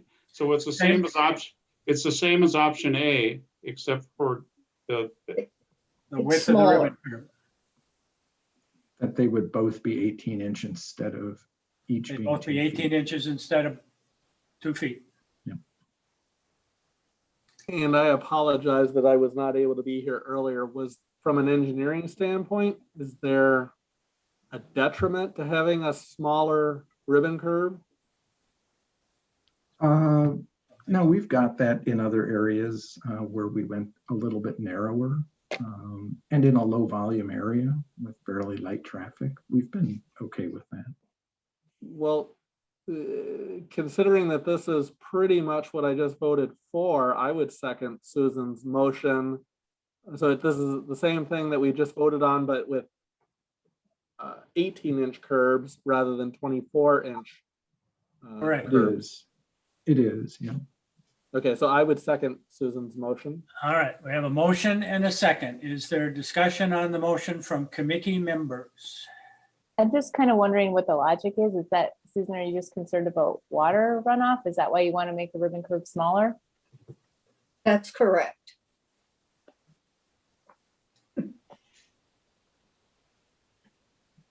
Okay, any other discussion, committee members? Hearing none, those in favor of Susan's motion signify by saying aye. Aye. Aye. Opposed, nay. Nay. Is it the same three? Same, I did not hear Don's voice. I was an aye. I voted aye. You voted And I aye. was an aye. So then it's a 4-2 vote in favor of the motion, correct? I believe so, but the I just nays, write down either who the was it. ayes can identify themselves or the nays can identify themselves. Maybe It's easier if the nays do. I was a nay, Carrie Scheffner. There were 2 nays. Gary and Carl were nays. I think Okay. everybody else was an aye. All right. That was 18-inch ribbon curb on both sides Both with no sides. sidewalk. Is that correct? Yes. Okay. Okay. So the next question that got flagged out was about whether some parking areas should be paved along the west side, or whether this should just remain, sort of gravel/grass for off-street parking. The only proposal for a paved parking lane, as I understand it, was a paved parking lane south of Mendota Avenue on the west side of Middleton Beach Road. Is that correct? Yeah, yes. If we go with this alternate A, and if Sean scrolls down to the next page, on the plan view for this. That's actually Mendota Beach Road. I guess that's maybe a second question for you, or Mendota Avenue. Sorry, keep going down, Sean. That'd be kind of what it would look like with different lane sections, but yeah, that page, and then zoom out. Oh, wait, this is Middleton Beach Road, right? Yep. Then zoom out on this page. Okay. So there's the park there to the west. So yeah, on alternate A, because of the impervious surface limits and everything, this is the only alternate where you could get a paved parking in this section, which would be south of Mendota Avenue in here. All the other options, you couldn't really get parking, paved parking in here. Along the soccer field. Along this, yeah. Now, on Mendota Avenue, every option had a paved parking along the park, along the soccer field. And then it's just a question of, do you want, keep the ribbon curbs up Mendota Avenue or shoulder? Oh, right. So are there Middleton Beach Road residents listening in who live south of Mendota? Anyone? Because the initial reaction. Can we speak? Oh, okay. Jane, you want to weigh in on whether there's paved parking across from your area by the soccer fields there? It's actually John, if that's okay. Oh, John, that's fine. All right. Yeah, I think it would be great to have it paved because right now it's a ditch with mud when it rains. And it's just not appropriate. And I think the problem is the ditch is the big deal in that it's not deep enough. And south of us, it's not there at all. So all the water is going to run on the road unless you put in a ditch to take the water down to the sewer or to the drain at the corner of Middleton Beach and Mendota. There is a drain there, but the water can't get to it because it just runs on the road and sits on the road. Okay, but we're talking about paved parking. Yeah, that would be fine. It's not going to be a problem. That's good. But I'm just saying that one of the things they've overlooked is having a ditch west of that paved parking to drain the water, because otherwise it's just going to accumulate on the road like it does now. I don't know how many feet they have there between Middleton Beach Road and the privately owned Berkelo property. I don't either. looks like 9 between feet. 9 and 11, I'll say. So call it 10 feet. That's not quite enough for a ditch. So if we want a ditch, we probably don't want to pave parking lane, build a ditch instead. And let me ask the question of Sean and the committee there. Curb along that side to catch the water and drain it to the storm sewer, is that an alternative to look at? Does it flow? I mean, does it have enough longitudinal slope to make that work? It's like Have the to determine that, but Dan, it's the same can thing. you, I'm sorry, Dan, can you repeat that? I guess the question I would have is something, if we have a drainage issue along that edge and getting it to the storm sewer that's near Mendota Avenue, if we don't have enough room for a ditch and if it's pretty shallow, do we want to look at a curb there that would take the water that way? I mean, I can't say that we can do it with the design grades at this point. We'd have to look at that, but I don't see another option, I guess. I know years ago, we tried to get some flow in that ditch by regrading it, and it's essentially flat. Okay. The other issue is that beehive down at the corner of Mendota and Middleton Beach Road. We'd have to see what the elevation is of that. But Well, it can't go down much because I think the lid of that manhole is at the top of the pipe. okay. So I think if we're gonna try to get flow there, a curb might be the best option.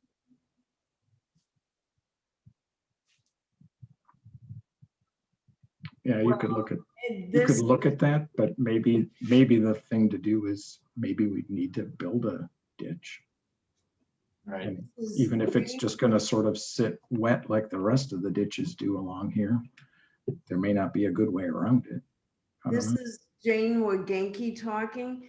And if you don't solve the problem with the water draining, it's just going to sit on the road, and the road from Mendota Avenue to Marshall Park is just going to disintegrate the way it has been for the last 40 years. And I can tell you, our driveway has layer after layer after layer of asphalt because you keep replacing it because it just washes away. And parking isn't going to fix it, but you do have to figure out a way to drain. The road can have a slope, so it goes down, but it has to have somewhere to go. Can the parking have a slope to the west? Or does it have to be flat with the road? Well, it still needs to drain, so it would still want to flow to the west with a cross Right. slope. But if it's if it's level with the road and there's and the land by the soccer fields there is level with the road, guess where the water is going to go? On the road. Where do people currently park? They just park along the road without the soccer games? So we're just talking about widening the road to have a parking lane? That was the concept idea, right? To actually pave some area instead of just pulling off the road and parking on the grass for soccer games. And would that be parallel parking or perpendicular or angular? I think there's Parallel. 8 feet for parking, right now on Yeah. Mendota. It'd be parallel parking. Side of, yeah, so parallel parking, you're not going to get very many cars in there. Not a lot. No. And currently people just pull over into the gravel side of it. That's what I'm hearing from residents, but. And they tend to park perpendicularly there. If they're involved in the soccer. I don't believe Middleton Beach Road residents really park there. I think that's probably a question more for Mr. Berkalow, who owns that property. And if he's leasing it to Edgewood, what their needs are. Yeah, so Dan, I think we'll just have to take a more careful look at drainage and let that drive the boat. If we need some sort of a ditch with whatever slope we can get on it, it might be sort of a wet ditch, but it'd be someplace off the pavement for water to sit until it can soak in or evaporate or work its way toward a storm sewer, maybe. That's what we're asking for. Thank you. Yeah, personally, this is Robert again. I would say, I don't know whether a ditch and a ribbon curb is the way to go, or if a raised curb would help direct water better. But I think water is the major concern here, and I don't have a huge desire to add the parking there. But I don't have a huge desire not to add parking. What's more important to me is getting rid of water off of the street. So I don't feel like we have enough information tonight to make a decision on that portion of the road. Right. I think the design, I mean, I think that parking is desirable, but we need a design to solve the problem. Right. Yeah, We need a design agreed. to look at. So hopefully, Dan, you can do that. Yep, I think what we'll do, yeah, like Sean said, is we'll let drainage drive that. And if it comes out where I've got two options, one, you could do parking and drainage, or one without, then we can present that at the next time and give you the cost options on what they are. Okay. Great. Thank you for that additional consideration. We appreciate it. Okay. So after that, I think it was down to a handful of other issues that really weren't in the initial scope of work that we looked at. But if we want to take them on, we'd look into a contract amendment of some sort. One is the idea of relocating the gravity sanitary sewer from the easement out into the right-of-way, which has a ballpark cost. Dan thought of something in the range of $1.2 million, I'll say. So, and that's to the degree it's feasible, because of course we'd have to get sanitary laterals also from the houses out into the street, which means we need corridors of construction to get those laterals out into the street. So it could be much, much higher than that. But that's a first ballpark blush cost. And is that a cost that the homeowner covers? It is, yeah. Every homeowner would have to be in favor of that and the assessment cost for that. I do not believe we would get all the homeowners to agree to that. I don't know Right. what most of you feel that are on here. What's the age of that gravity sewer, Sean? That was built as a WPA project in 1940. It's cast iron. But every time we televise it, it's in good shape. Okay. Actually, I thought in Dan's document, he addressed that really quite well. And I would hope that would satisfy our homeowners. I don't know, anybody else want to weigh in on that from Middleton Beach Road? Maybe they've left. I don't know. This is Robert. I can't weigh in on behalf of the residents, but I would say it would seem that there would need to be a really strong reason to change this to make it worth anybody spending 1.2 or more $1 million to change things. So unless there was, again, possibly discussion before I joined this meeting that said that there's a really strong reason to incentivize us to do this, I would think that this might not be something we pursue at this time. Well, and truthfully, a lot of us have already built around that. You know, most people have built around it already. So it's, yeah, it would really only benefit people who are thinking about rebuilding or selling property. So it seems to me that there's a consensus among the neighborhood residents and among the committee that we do nothing with the gravity sewer main on this project. I think we'd be fine with that. Similarly, there's a utility question as to whether we should pursue undergrounding of wires, MG&E, cable, telephone, those sorts of things are on poles right now, which is true in some neighborhoods, but not the majority of newer neighborhoods anyway. I don't have a firm cost estimate or even a good ballpark cost estimate. I know many years ago when I talked with MG&E, this is going back to 94, 95, it was several $100,000. It's probably somewhat more than that now. But we weren't at that time interested in it. Sean, I can tell you, we have a team that's been looking at that and talking to MG&E. I don't know, Michelle Bond, are you on? Do you want to comment on that?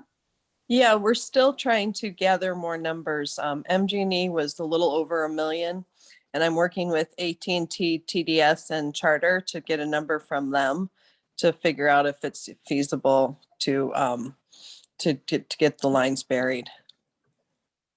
Yeah. If the costs remain that high, I think it's going to be hard to get everybody to buy into that.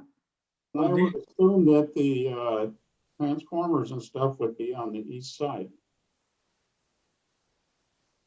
Not in the Conservancy. Well, that's still right of way.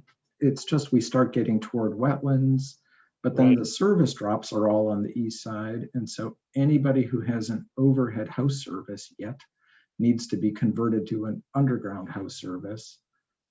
And that can get really hairy. We've done it on a small number of projects in the past, and it always just takes a lot of time and costs a lot of money. Well, and it's got to have space for the transformers and the low voltage boxes. Yep. And routes to get to the panels. That's going to end up in people's yards on the east side. And MG&E was talking about putting it on the west side.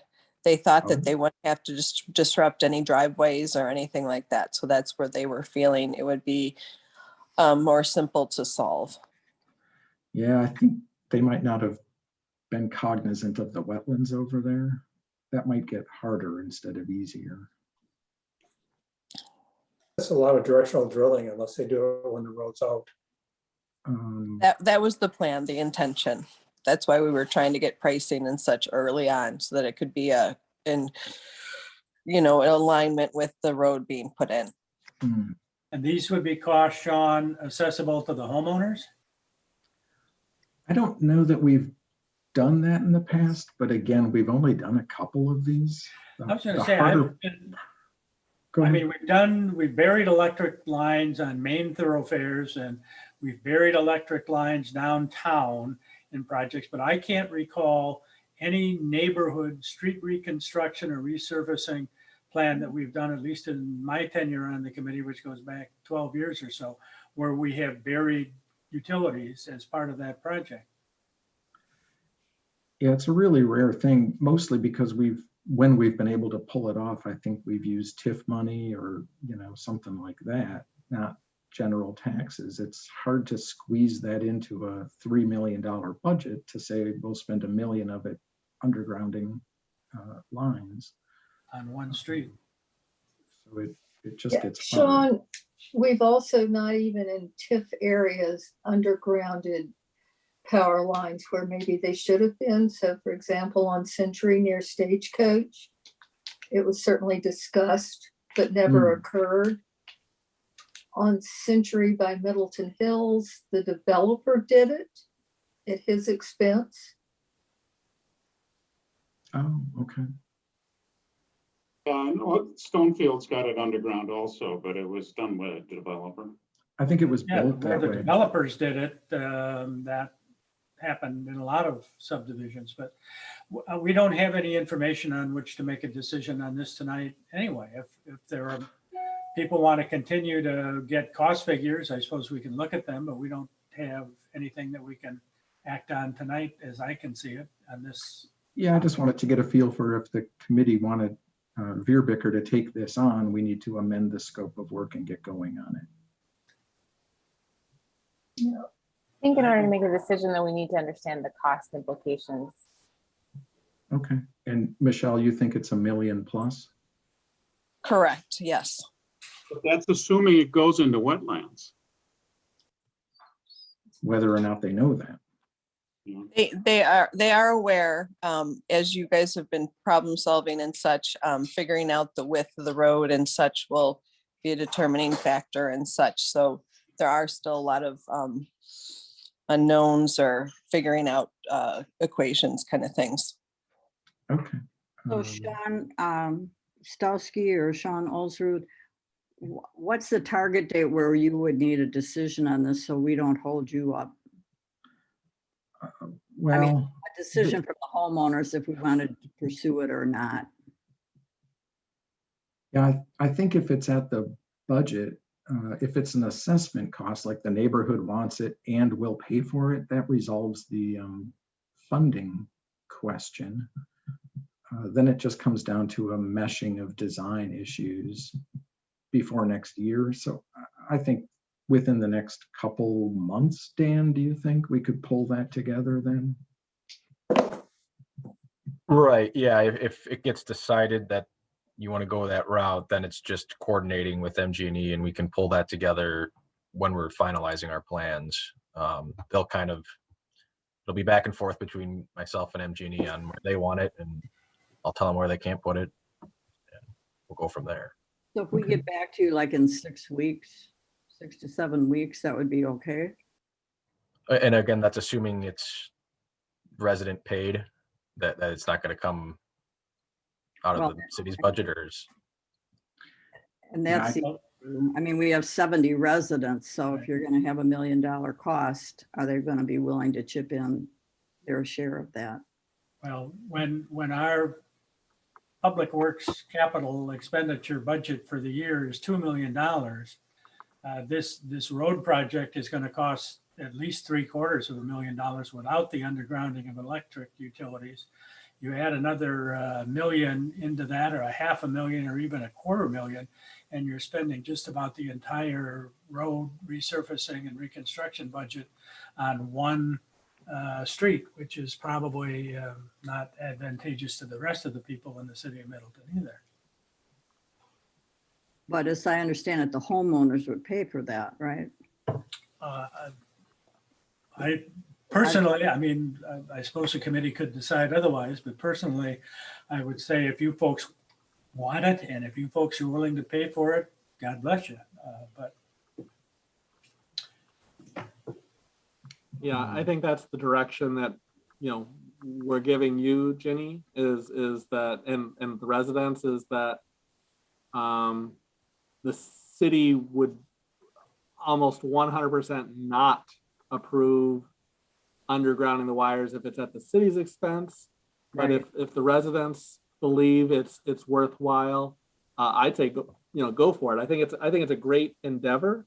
But yeah, unfortunately, it's a costly one, and that has to be decided by the local residents. and a very complicated one in this situation. So, okay.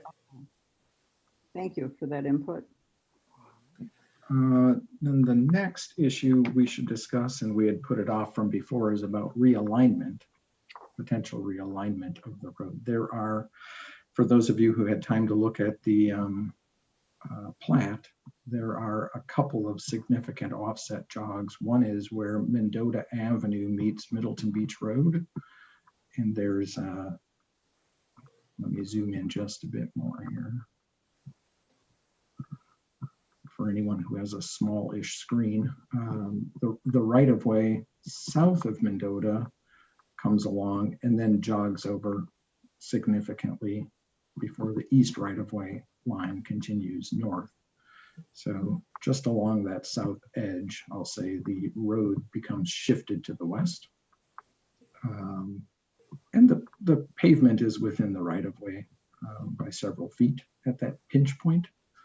So it's not a real issue from us from a design perspective. We're okay. It's where we get further north, there's a similar offset jog.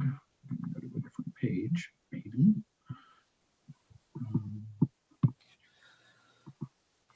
Okay. So further up, there's Some days. Zoom in a little more.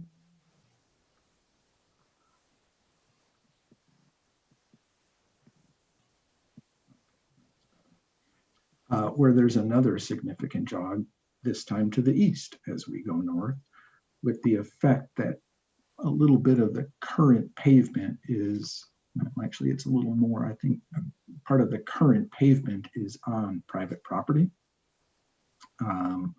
We had several years ago when we were doing this plat survey in 2010, I think it was in 2009, we started looking at, well, could we realign the rights of way by acquiring slivers and quit claiming slivers and do some trading to make these offset jogs actually line up and get a uniform 66-foot wide right of way up and down the corridor. It turned out not to be possible, and whatever money we had left, we reallocated to a different project and got on with things.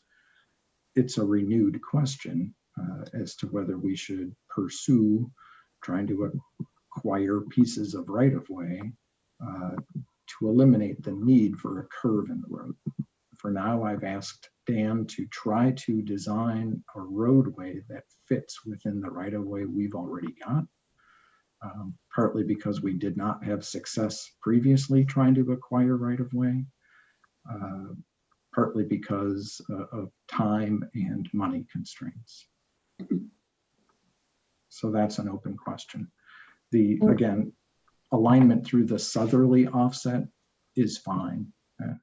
The alignment through the northerly offset here, I think is workable. It would be somewhat different than it is right now. There's already a bend. It would become more pronounced, I'll say. How close to the swale does that get? I don't have the ditch center line marked here.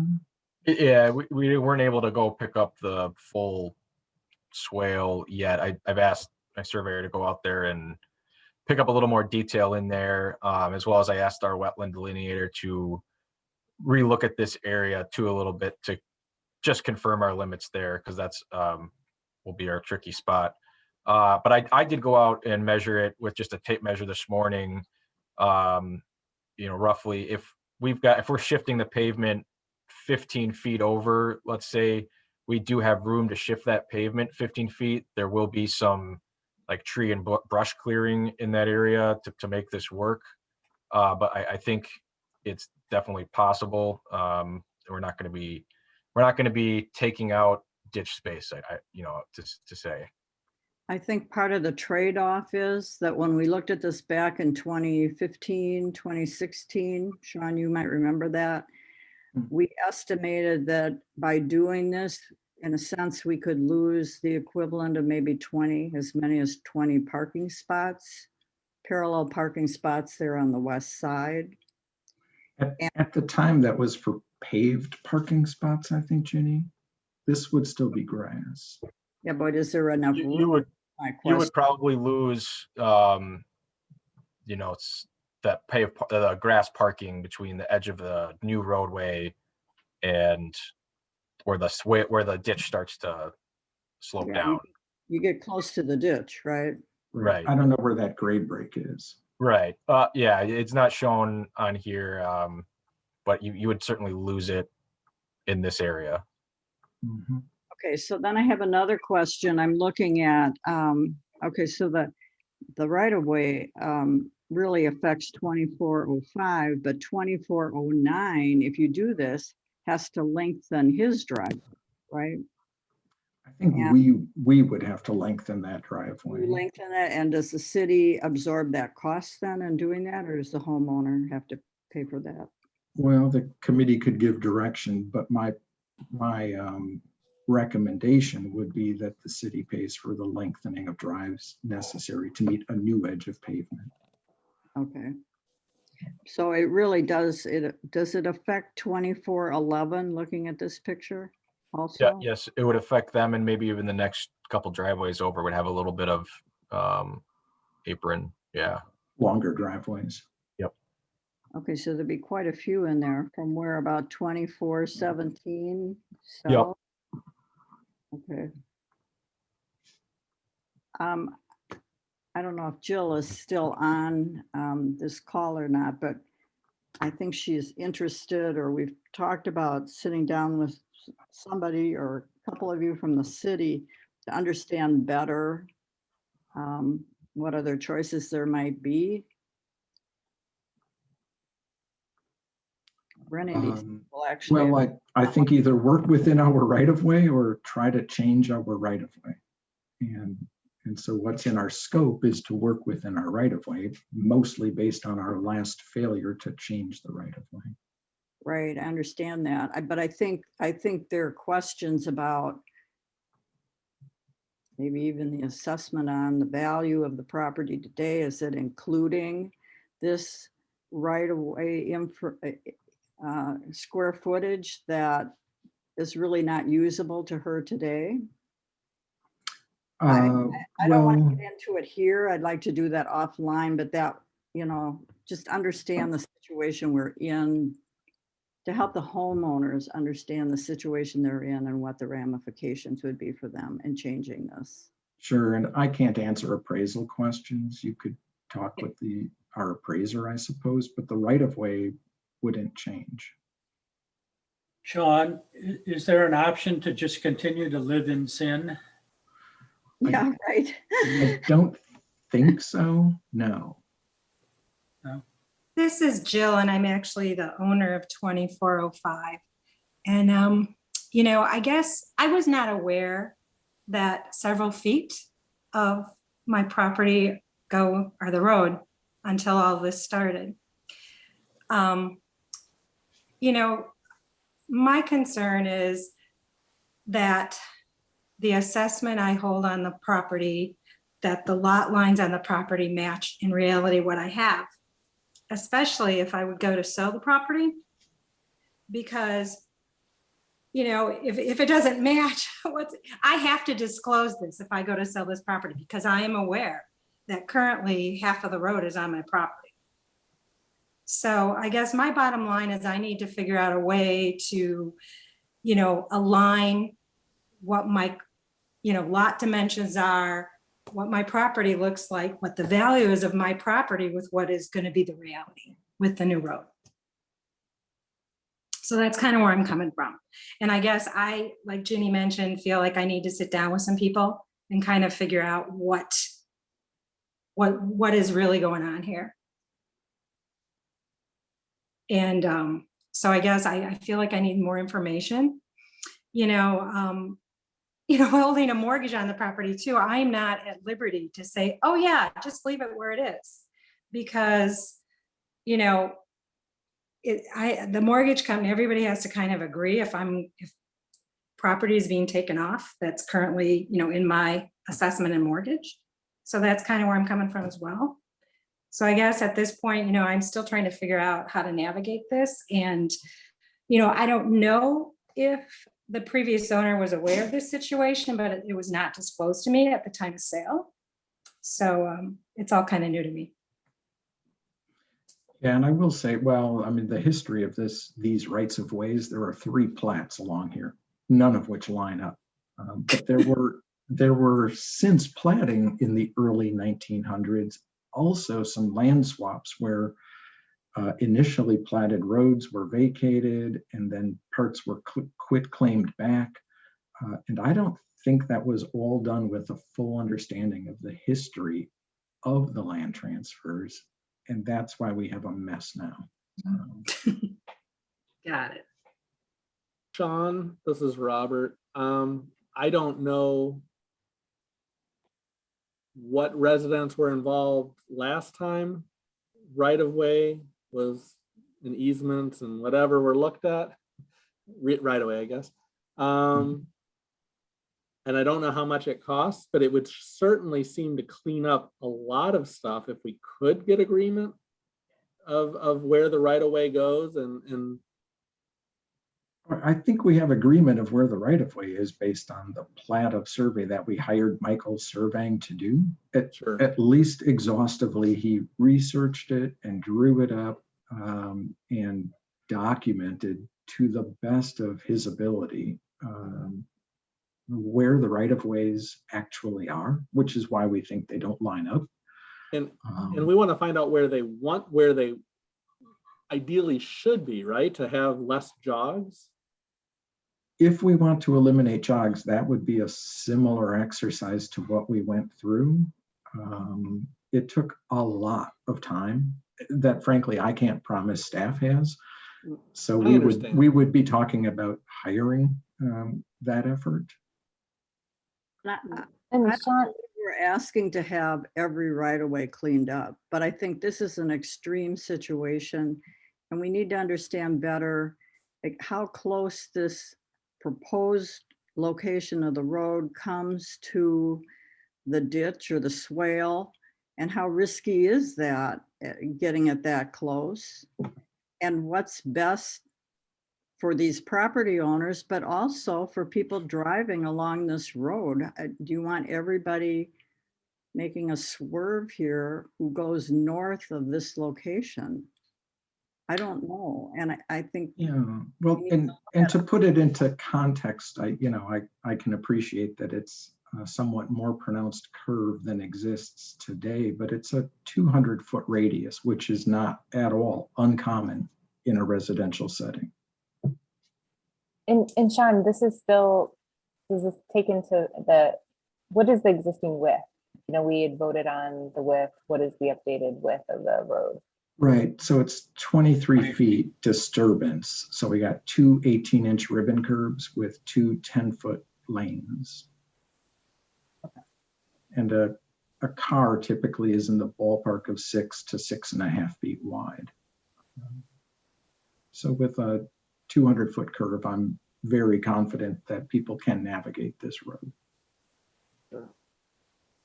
And bottom line, so we all understand, including those that are listening, Sean, relocating the road to get out of private property and put it in the right of way.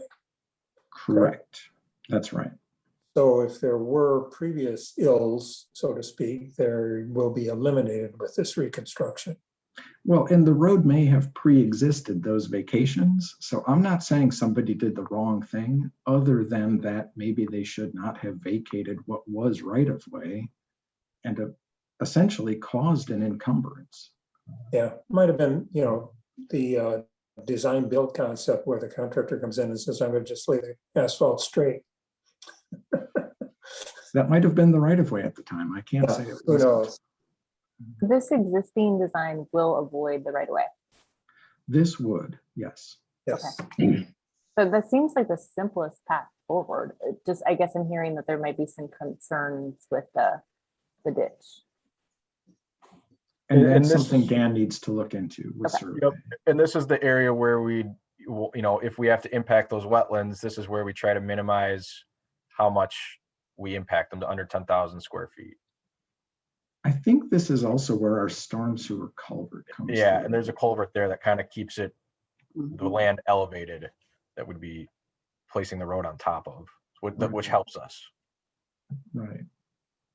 How close to that culvert would the new pavement be on that west side? I think it'd be within 5 feet, the edge of the new pavement to the edge of the culvert. There's a concrete head wall Yep. there. Yep. And it would be within 5 feet of where that concrete head wall is. Correct. Someplace in there. Okay. Yep.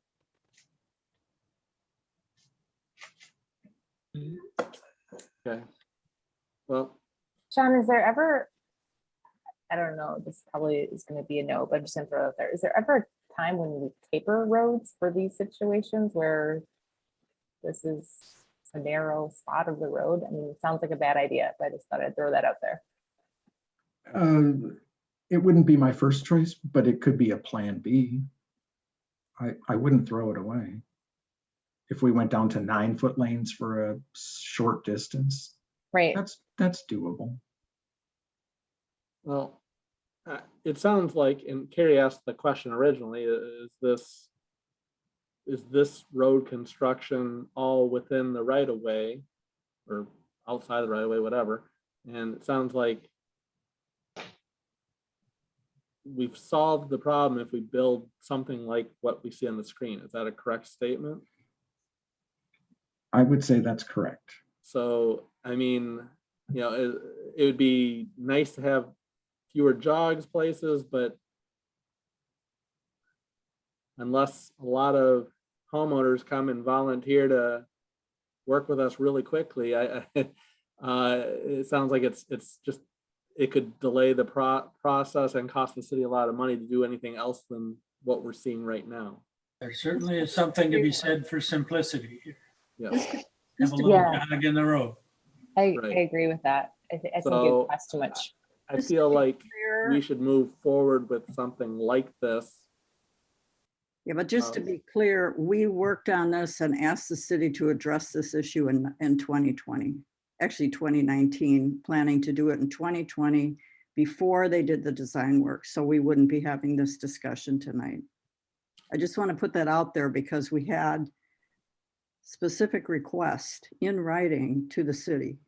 So this isn't a new issue, but now we're at a tight deadline. So now the rubber meets the road. Yeah, I would agree. It's not a new issue. We've been looking at this really for more than a decade and weren't able to make any headway on it 10 years ago. And I know you asked last year, we didn't have any budgeted funds or staff time to deal with it again, separate from this design. So needed to defer it as a decision to this design. And priority wise looked at it, well, can we live with what we already have, or do we truly need more land for a road? Ginny, are you suggesting that you think the neighborhood association is opposed to the design as it appears on the screen now with the little bit of a curve in it? It's not our first choice, but we have to respect the wishes of the homeowners involved. And I'm just saying that I think in fairness to the homeowners, it would be nice of the city to sit down and at least explain the options that she might have, that these people have. I mean, what are the choices? Could the city buy some of that square footage? Would they be willing to do that? Would they want to settle? Would she negotiate? I don't know, but she has nothing to go on to make any kind of decision that I can see. And she bought the property not even knowing that she had this. And the other issue, and Jill, you can correct me if you want, but you have a long driveway to begin with. So now adding another approximately 12 feet to your driveway is a big, long driveway. You know, all of that makes a difference to individuals. So I just think in fairness to the homeowners, it would be nice to at least understand the option and give them the courtesy of a meeting and let them ask questions and have somebody from the city try to answer some of those questions for them. I'll try to make myself available to answer questions, but I don't think I can offer any options. If we're committed to living within the right of way we've already got, that's option A. And option B, from what I'm hearing, is we might need to consider skinnying up the road over a short distance. But I'm not hearing anybody say, let's buy more land. Yeah, I think again, I think Bob, you had said this before, we have to always keep in the perspective of our total budget. And this is one project of many. And so we always have to keep costs in mind. And so I don't think if we don't have to buy land, we would probably try to avoid that. Well, that would be a decision for the council to make, obviously, but I don't, we got council representatives here that may know better than I, but my guess is there's not going to be a whole lot of enthusiasm for that on the council, but I can't speak for them, obviously. Well, we're not likely to increase the budget for public works, and the budget for public works is what it is right now. So right. The statement is correct that we have $2 million to work with for the entire year, and this is already a large chunk, so no additional funds will be made available.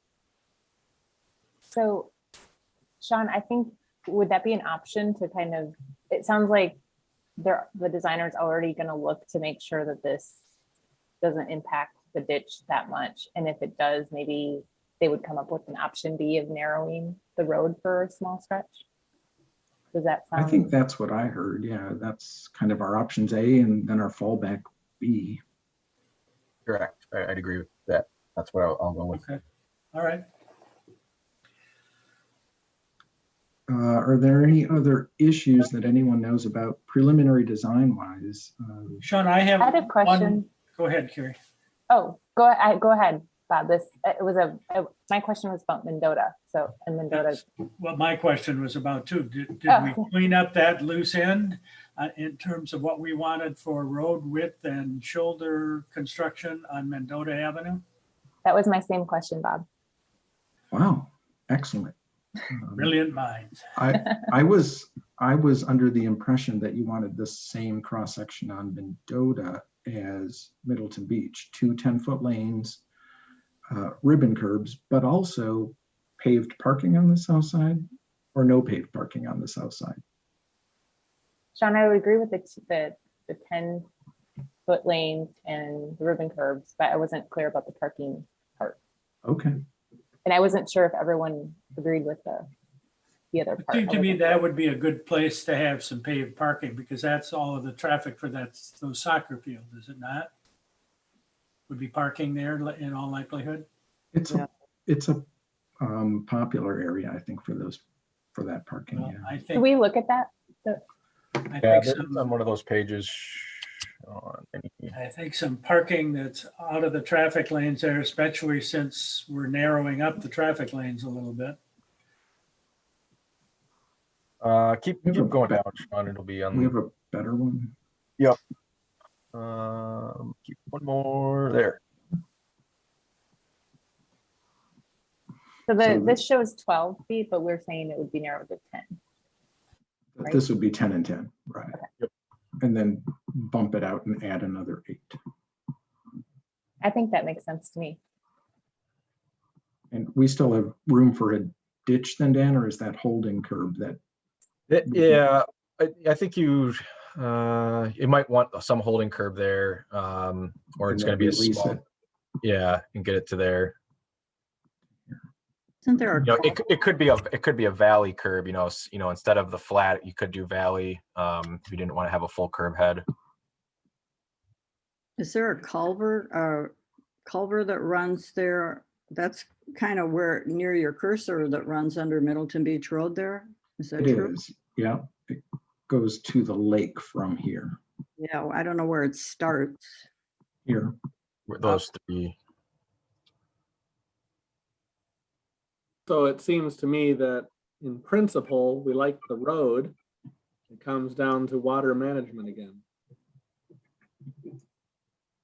Yep. So that's, I think, the direction we would send back to Dan, but Dan, whatever you can provide us for further information in the future about where would water go in this configuration?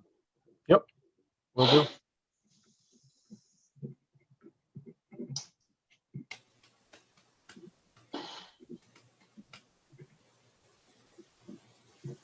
All right.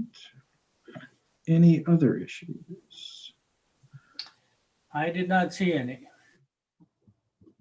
Anything you need from us, Dan, to help you make good progress on preliminary design? How about another 2 million? Oh, sure. Make it easy on him. Yeah. I don't think so. Will all of these decisions be documented in the minutes? Do you anticipate that, or how? I will am we document it? trying, but I welcome feedback as I release them, ideally tomorrow. Yeah, it's a lot. But I'm to- trying. Yeah. Okay. All right. Thank you for taking the time to discuss all this tonight and for all your hard work. Well, And we're finished with this again, issue Ginny, then? I just want to say thank you to you too, Ginny. I know you've been very busy behind the scenes with many other neighbors to get meaningful input to us, and I appreciate that. I do as well. The written commentary that you provided and the fact that you and many other neighborhood residents were with us this evening is very helpful, and we appreciate the time and effort you've put into trying to help us along here. And Chuck, good to see you too. Thank you. Okay, so I can work think I am with good. them on next steps and make sure, we just want to make sure that if there are more decisions to make, we can stay either in sync or ahead of when you need them. Great. Right, yep. Jenny, I can stay in touch with you if something comes up. Thank you. All right, well, then we're ready to move on to our next agenda item, Sean. Yes, so this is a policy question. Before we do that, I wanted to thank Dan for his time and presentation this evening, and also Sean, also both of you guys provided very helpful information, and we appreciate it. First, thank you guys. Yeah, excellent point. All right, next issue. If I could get my screen to stop moving randomly. Street sidewalk and driveway assessments. Right, so an interesting question came up, and I'm a little surprised it hadn't come up before, but our standard assessment policies just say, when we subtotal all of the improvement costs, we're going to tag on an extra 15% for engineering, admin, measuring, billing, answering questions, mailings, just all that overhead stuff that we go through. And that's been fine for many years, but someone asked a question and said, couldn't you set an upper limit on that? Because at some point, not all of your costs are variable. Some of them are just fixed. It costs so and so much just to look something up on Access Dane, and just to generate a bill, and just to set up a schedule, and just to do some mailings. And it's a really good point. Now it's difficult to have both a fixed charge and a variable charge. So we've always just made it a variable charge and assumed, more expensive assessment projects would have more staff work associated with them. Some don't. And so while $200 as an upper limit would be as arbitrary a number as any other, Sean Ellsworth and I were talking about charging the 15% up to a certain dollar figure. And so we were just recommending a cap of $200 as a practical limitation on engineering and administration charges. Okay. Is there, I like the idea for people to have some type of cap, but if there was a project that's a very expensive project and 15% would be $2,000, and we say you only pay $200, somebody's getting a really good deal, and other people have to pay that extra money. Somebody has to pay that extra money. Yeah, and if it's a convoluted, intricate project, that would come into play. Our bread and butter is, for instance, if we're adding a brand new sidewalk and it's accessible, whether somebody has to replace 2 squares or add 15 squares, our staff costs for those assessment calculations is relatively insensitive. Okay. And one property owner would be paying a lot more money because we're adding brand new sidewalk than their neighbor would be paying because we're replacing some sidewalk. I'm like I said, I'm fine. I think it's a good direction as long as the city doesn't get stuck with a larger part of the bill, because we've capped the expenses arbitrarily. And then the city's like, okay, well, we normally would have pulled in this much money for this service, and we pulled in a lot less than we thought we were. And now somebody goes wanting because we can't do the services we promised we would do because we don't have the money anymore. Yeah. I just want some level of assurance that, you know, this has been kind of thought through a little bit there, and that this $200 is not going to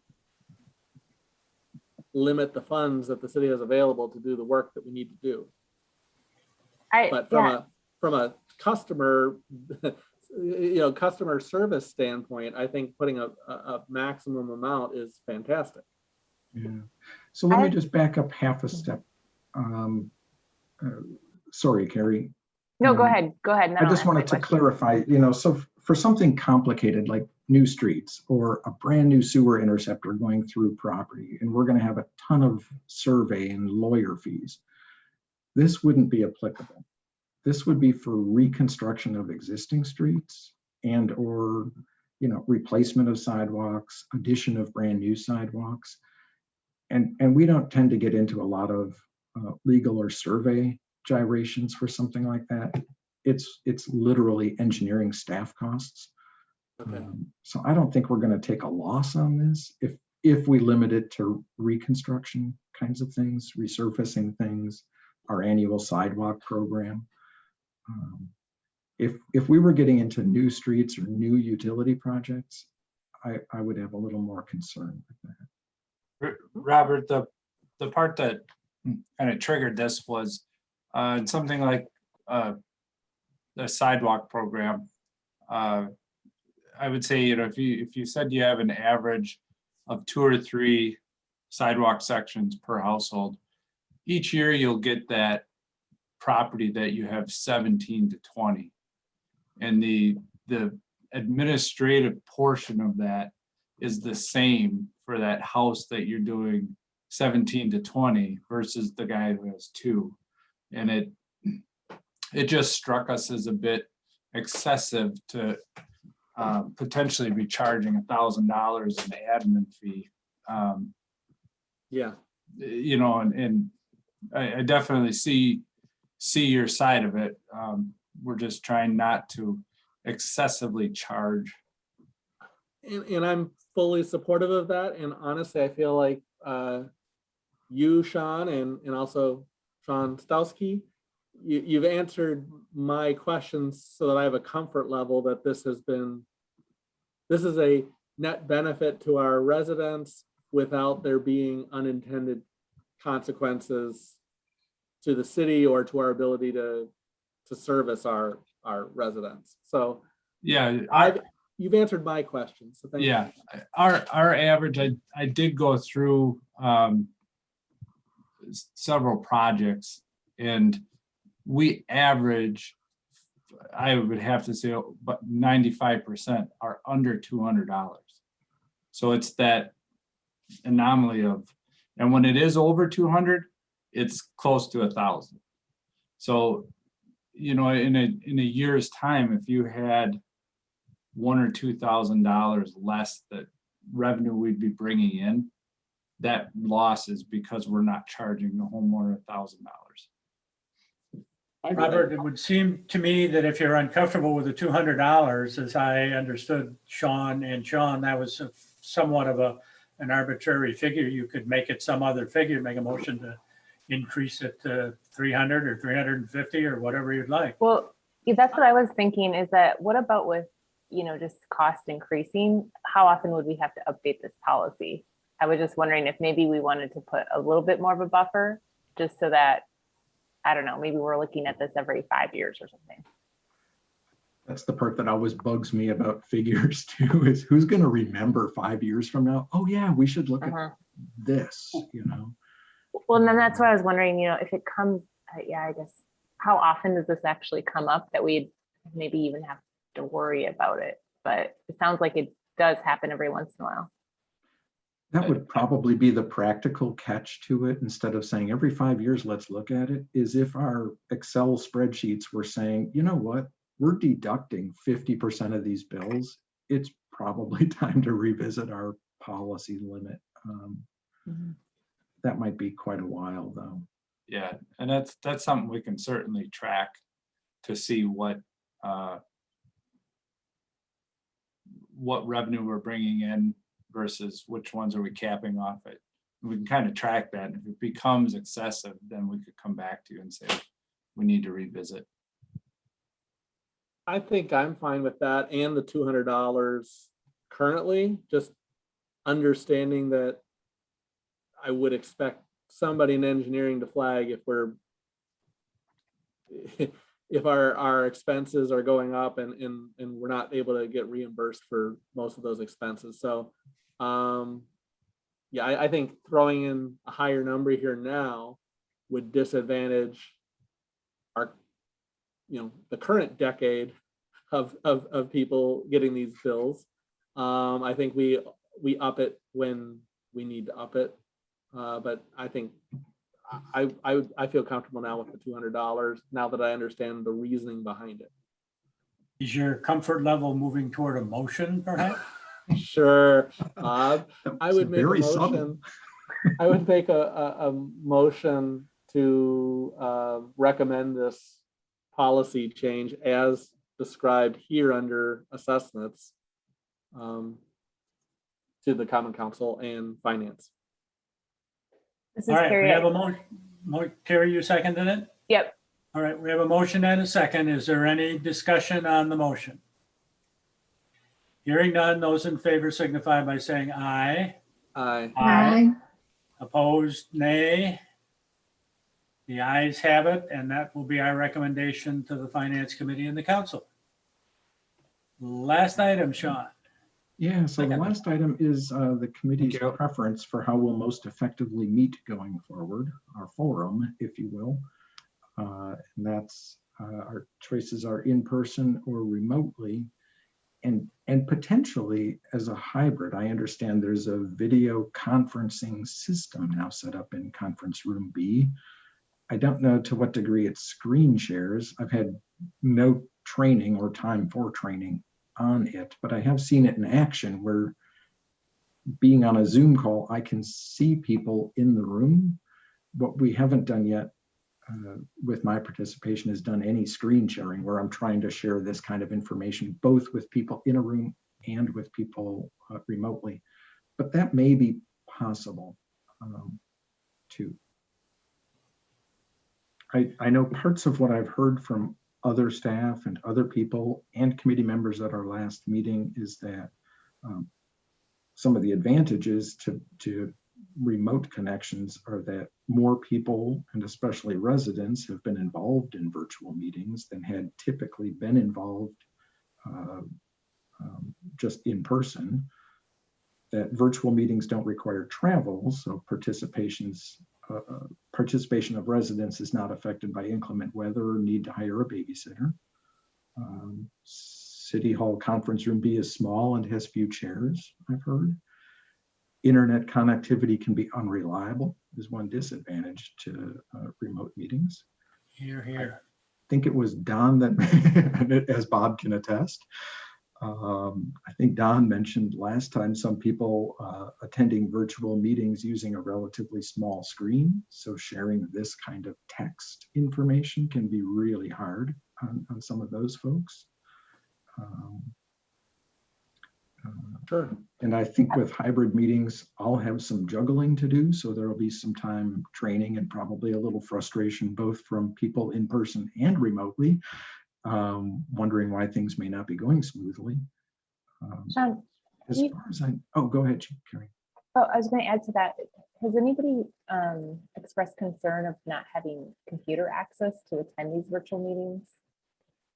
We've had some people on telephone only, literally just participating by voice, with no video capability at all. I think some of them have difficulty then being able to mute themselves, unmute themselves, raise their hand, because I think those are special character codes on phones. Right. That It's gets cumbersome. *6 and *9, but it's we got a lot of people, me included, who sometimes can't even reset a clock when the power goes out. So I get that. Even a little thing like knowing that *6 is what. See, I get these two confused. One raises your hand and one unmutes yourself, and I don't know which one is which. Uh-oh. Yeah. So Well, I'm having, that it's an added. It's easy to solve it. Technically, it's not easy to solve it. as a training issue for people who only show up to a meeting, maybe once every year, because, they don't have to come to these meetings every couple of weeks like we do. I guess what I would suggest for this is, the city's going to make some decisions too, and we're all learning as a city what works, what doesn't work, and we're going to try a few things that probably won't work really well the first time we do it, but we'll get better at it. I would hope that we just kind of get an idea of what people on this committee think is where their interest levels lie and what they think are the pros and cons of live meetings versus fully virtual versus some type of hybrid, which hasn't been fully tested out yet, and we'll have a few bugs in it at some point, I'm sure.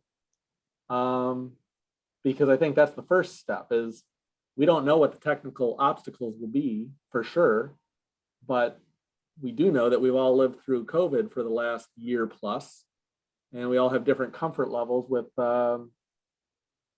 what we think we can do and where we think the status of COVID is today. So I guess that would be one thing that I'd like to understand is do people have preferences, regardless of whether we have a good technical solution to solve those meetings of whatever your preference is. So I can go first because I think some people may have actually seen my preference is to go back to live meetings. Not saying that a hybrid version couldn't also be done, but I feel pretty comfortable myself that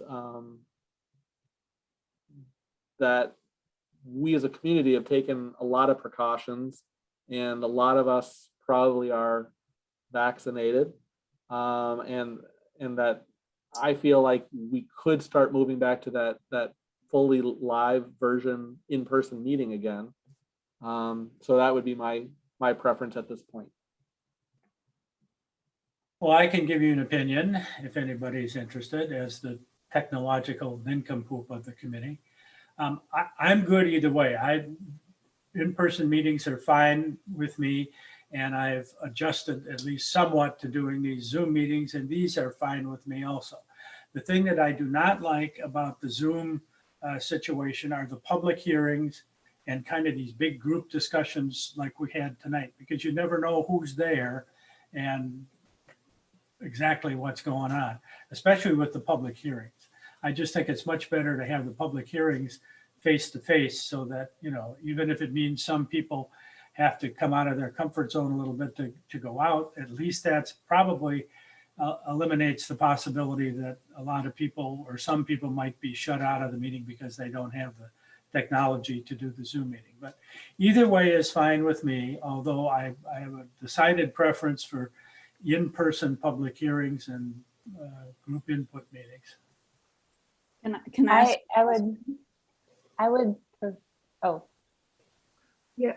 I think you were Who's next, Carrie. okay. I would. It's funny. I really miss the in-person meetings, and that would be my preference.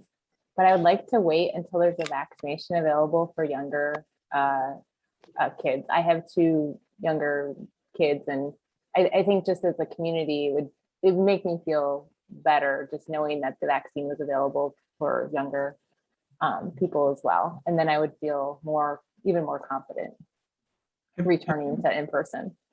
I haven't followed Carrie, that, I but would that's a great follow point. up How is on that that. going? Have you followed ahead, that, Susan. Carrie? Sorry, what? Yeah. Oh, so I have Dawn, I can I answer don't, that.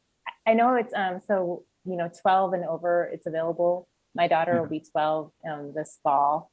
And I've heard some, I've read some studies and things that might be available to 2 and up this fall. But nothing concrete yet. Okay, good to know. Sorry, Susan. Okay, yeah, I was going to say, I agree with Carrie. I think most of us are fully vaccinated. I've got concerns. Each person has different health issues. And so being fully vaccinated does not mean they're fully protected or even 90% protected. So depends on that. Anyone that's had a transplant is on immunosuppressive drugs and is still susceptible to COVID, or some of the autoimmune diseases. So I think we have to be careful and considerate of such people.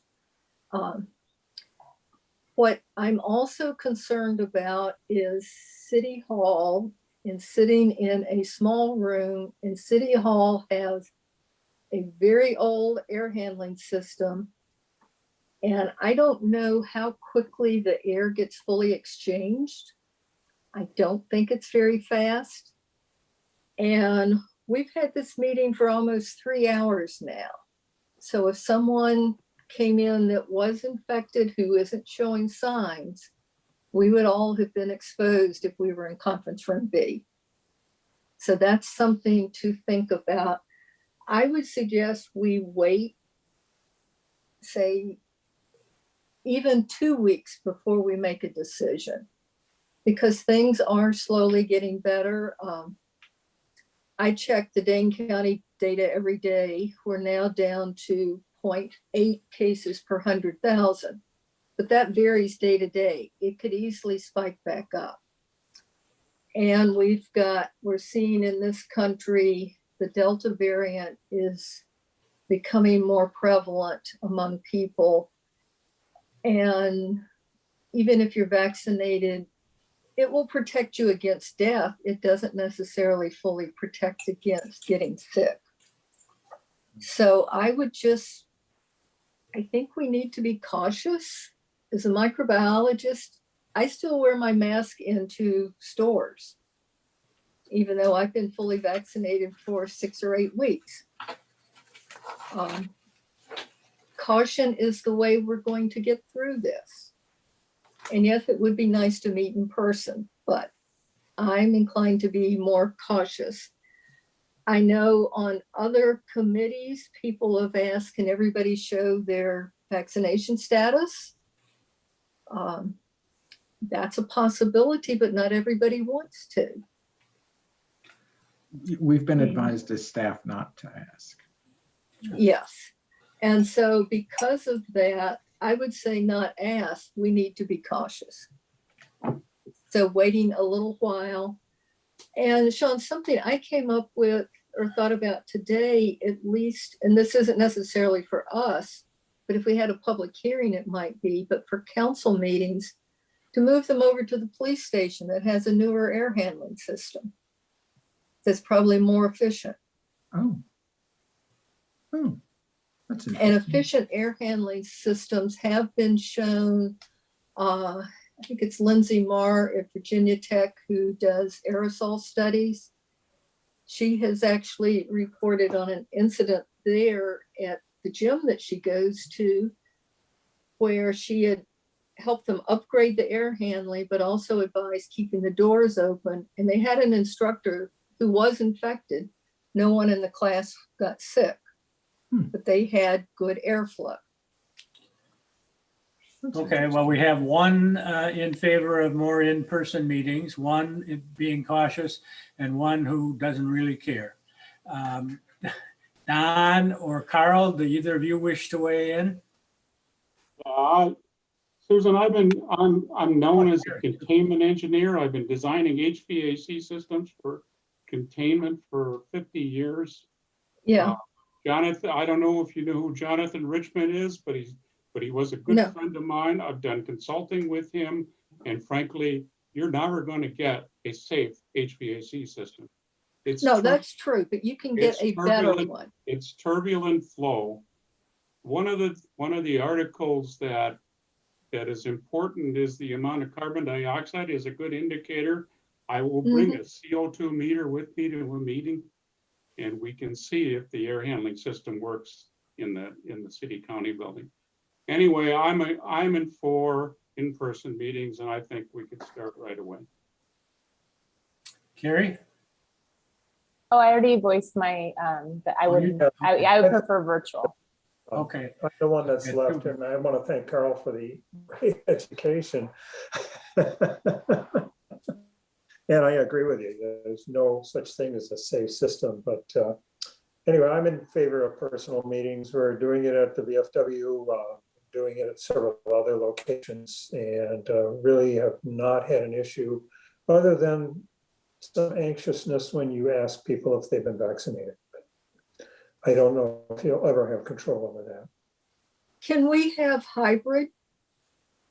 Because that was I'm what I hearing was just some- going to suggest, Susan, is that I know that's been kind of the guidance that the Common Council gave, is to try to see what staff can do along those lines. And what Sean was saying earlier is that there's some solutions in place. We haven't really fully vetted them or tried them all out, but I'd say maybe that's what we try for one of our soon, our near-term meetings, is try a hybrid system where a few of us maybe show up in person and a few of us show up over Zoom again. And we can be one of the guinea pigs to test out this system. Yeah, I think the hybrid, which would allow people that are concerned to stay virtual, is important, because I have a hard time putting someone that might feel like they're at risk or their family is at risk, forcing them to come to a committee meeting. A question regarding, residents who want to attend your meetings. Have you had more people coming during these Zoom sessions compared to before, or less people? I mean, from my perspective, this is super convenient, although I don't have technology problems, but I can hear you better than in the room. I can see your handouts better. And maybe when you talk about hybrid, I can understand as a committee where you might want to get together. But for the general public, I'm just wondering if people would, attend virtually more than having to actually go in person. I think with the virtual, we have had really good attendance from the public. Okay. Yeah, I would say we've had more attendance from the public. I would say it's been hit or miss, and I have heard complaints from some people who wanted to show up saying they did not have the technology to do so well. The other side of this is the legal side, which there's, we don't have a clear legal guidance, but there's arguments both for and against continuing to have meetings via, virtually, like through Zoom. And there's reasons to say maybe that's not allowed. And legally that's not really clear either, but at some point that decision has to be made probably at a lot higher level than anybody in the city of Middleton to say absolutely it's legal for us to continue to meet virtually, because there's all sorts of quorum concerns potentially with, if you're not really there, can you be counted as part of the quorum of people attending the meeting? So I think Mike Davis offered that the League of Municipalities suggested, and I hope I'm not misrepresenting what Mike said, but that the Attorney General, by which I think he meant the State Attorney General, offered an opinion that continuing virtual meetings or hybrid meetings would be considered virtual meetings for purposes of quorum, are still allowed. Yeah, Sean, I remember him saying that. It hasn't come up before a court yet. So that's where these things get fun. But I suggest that, either the next meeting or the meeting after that, we try the hybrid system, and some of us will show up virtually and some of us will show up in person. And the fun part will be for you, Sean, trying to juggle everything. If you're, and we'll, like I said, we'll be one of the groups that get to learn what works well and learn what areas need a little bit more assistance to make them work well. Let me offer this as a suggestion, then, if that's the direction we want to head, rather than setting a date and hoping that I can make the technology meet that date, why don't we have me work out with IT the technology, and then that'll lead us to a date. Sean, that sounds ideal. Yeah, I was just wondering, is there a rush on this? That's why I was thinking, like, it's kind of working now. Would it, again, like, I'm all for the in-person meetings. I think I miss them. But I just am hoping for more vaccinations to be available. So, and also, like, my concern is actually not meeting with I think meeting with the committee, I'd be fine with, when you involve the public and more people, like you were saying, Susan, into the council Yeah, chambers. That's where I get more concerned. It's meeting with the public and for the length of time, because it's to catch COVID. It's and excuse the noise, that's my cat who jumped off of me and into the trash can. In terms of catching COVID, you need a certain number of viral particles. And if you sit there for 3 hours, you're going to breathe in a whole lot more than you would get going to the grocery store for 15 minutes. Right. So Well, that's what I Sean, was thinking. Some more time would make me feel more comfortable. Sean, could you also look at the availability of the municipal court building or whatever, which for the in-person portion of the meetings, as opposed to the council chambers is fine if we could meet in the council chambers, but conference room B is a little tight. It's small. It's the only room that I'm aware of that has video conferencing capabilities now. And again, I don't know if that's sort of a two-way street with screen share capabilities, but I don't think the council chambers is equipped with anything yet. They were hoping to do that, but Sean, I think you bring up a good point, and unlike me, who wanted to put the cart before the horse, you want to put the horse before the cart, which is probably the right way to do this. And then back up the horse. Yeah, can we ask you to do a little bit of investigation with our IT staff, and then we don't make it maybe a final decision today. We have a nice straw poll telling us where people kind of stand, but why don't we kind of let the technology guide us a little bit here too? Okay, sounds good. And I don't know if we needed a motion for that or if it's just kind of a general direction for this, but I can turn that into a motion if somebody wants me to. I think we just need to give Sean the direction. And I think that's a good piece of direction. It will be of value to all the committees. I think, yeah, so I'm hearing, that the committee will meet virtually until I can get it together and figure it out. And then I'll let you all know that we have an option. That sounds wonderful. Wonderful. And anyone who knows me thinks when that kid gets it together, yeah, let me know. Well, on that fine note, I would make a motion to adjourn if there's nothing else. We have a motion to adjourn. Is there a second? Second. All right, under discussion, anyone? I would just like to thank all of you for a long evening this evening. We got a lot done, I believe, and I appreciate your patience and your involvement. We'll look forward to seeing you next time, presuming we vote on this motion and adjourn. And Bob, All you those in did an favor of the excellent motion? job dealing with the public. Pardon? Yeah, you did a good You job. did an excellent job dealing with the public. Oh, well, thank you. All those in favor of the motion signify by saying aye. Aye. Aye. All opposed, nay. The ayes have it, and we stand adjourned until next time. Thanks Thank you again, all. everybody. Thanks. Good night, Thanks, guys. everyone.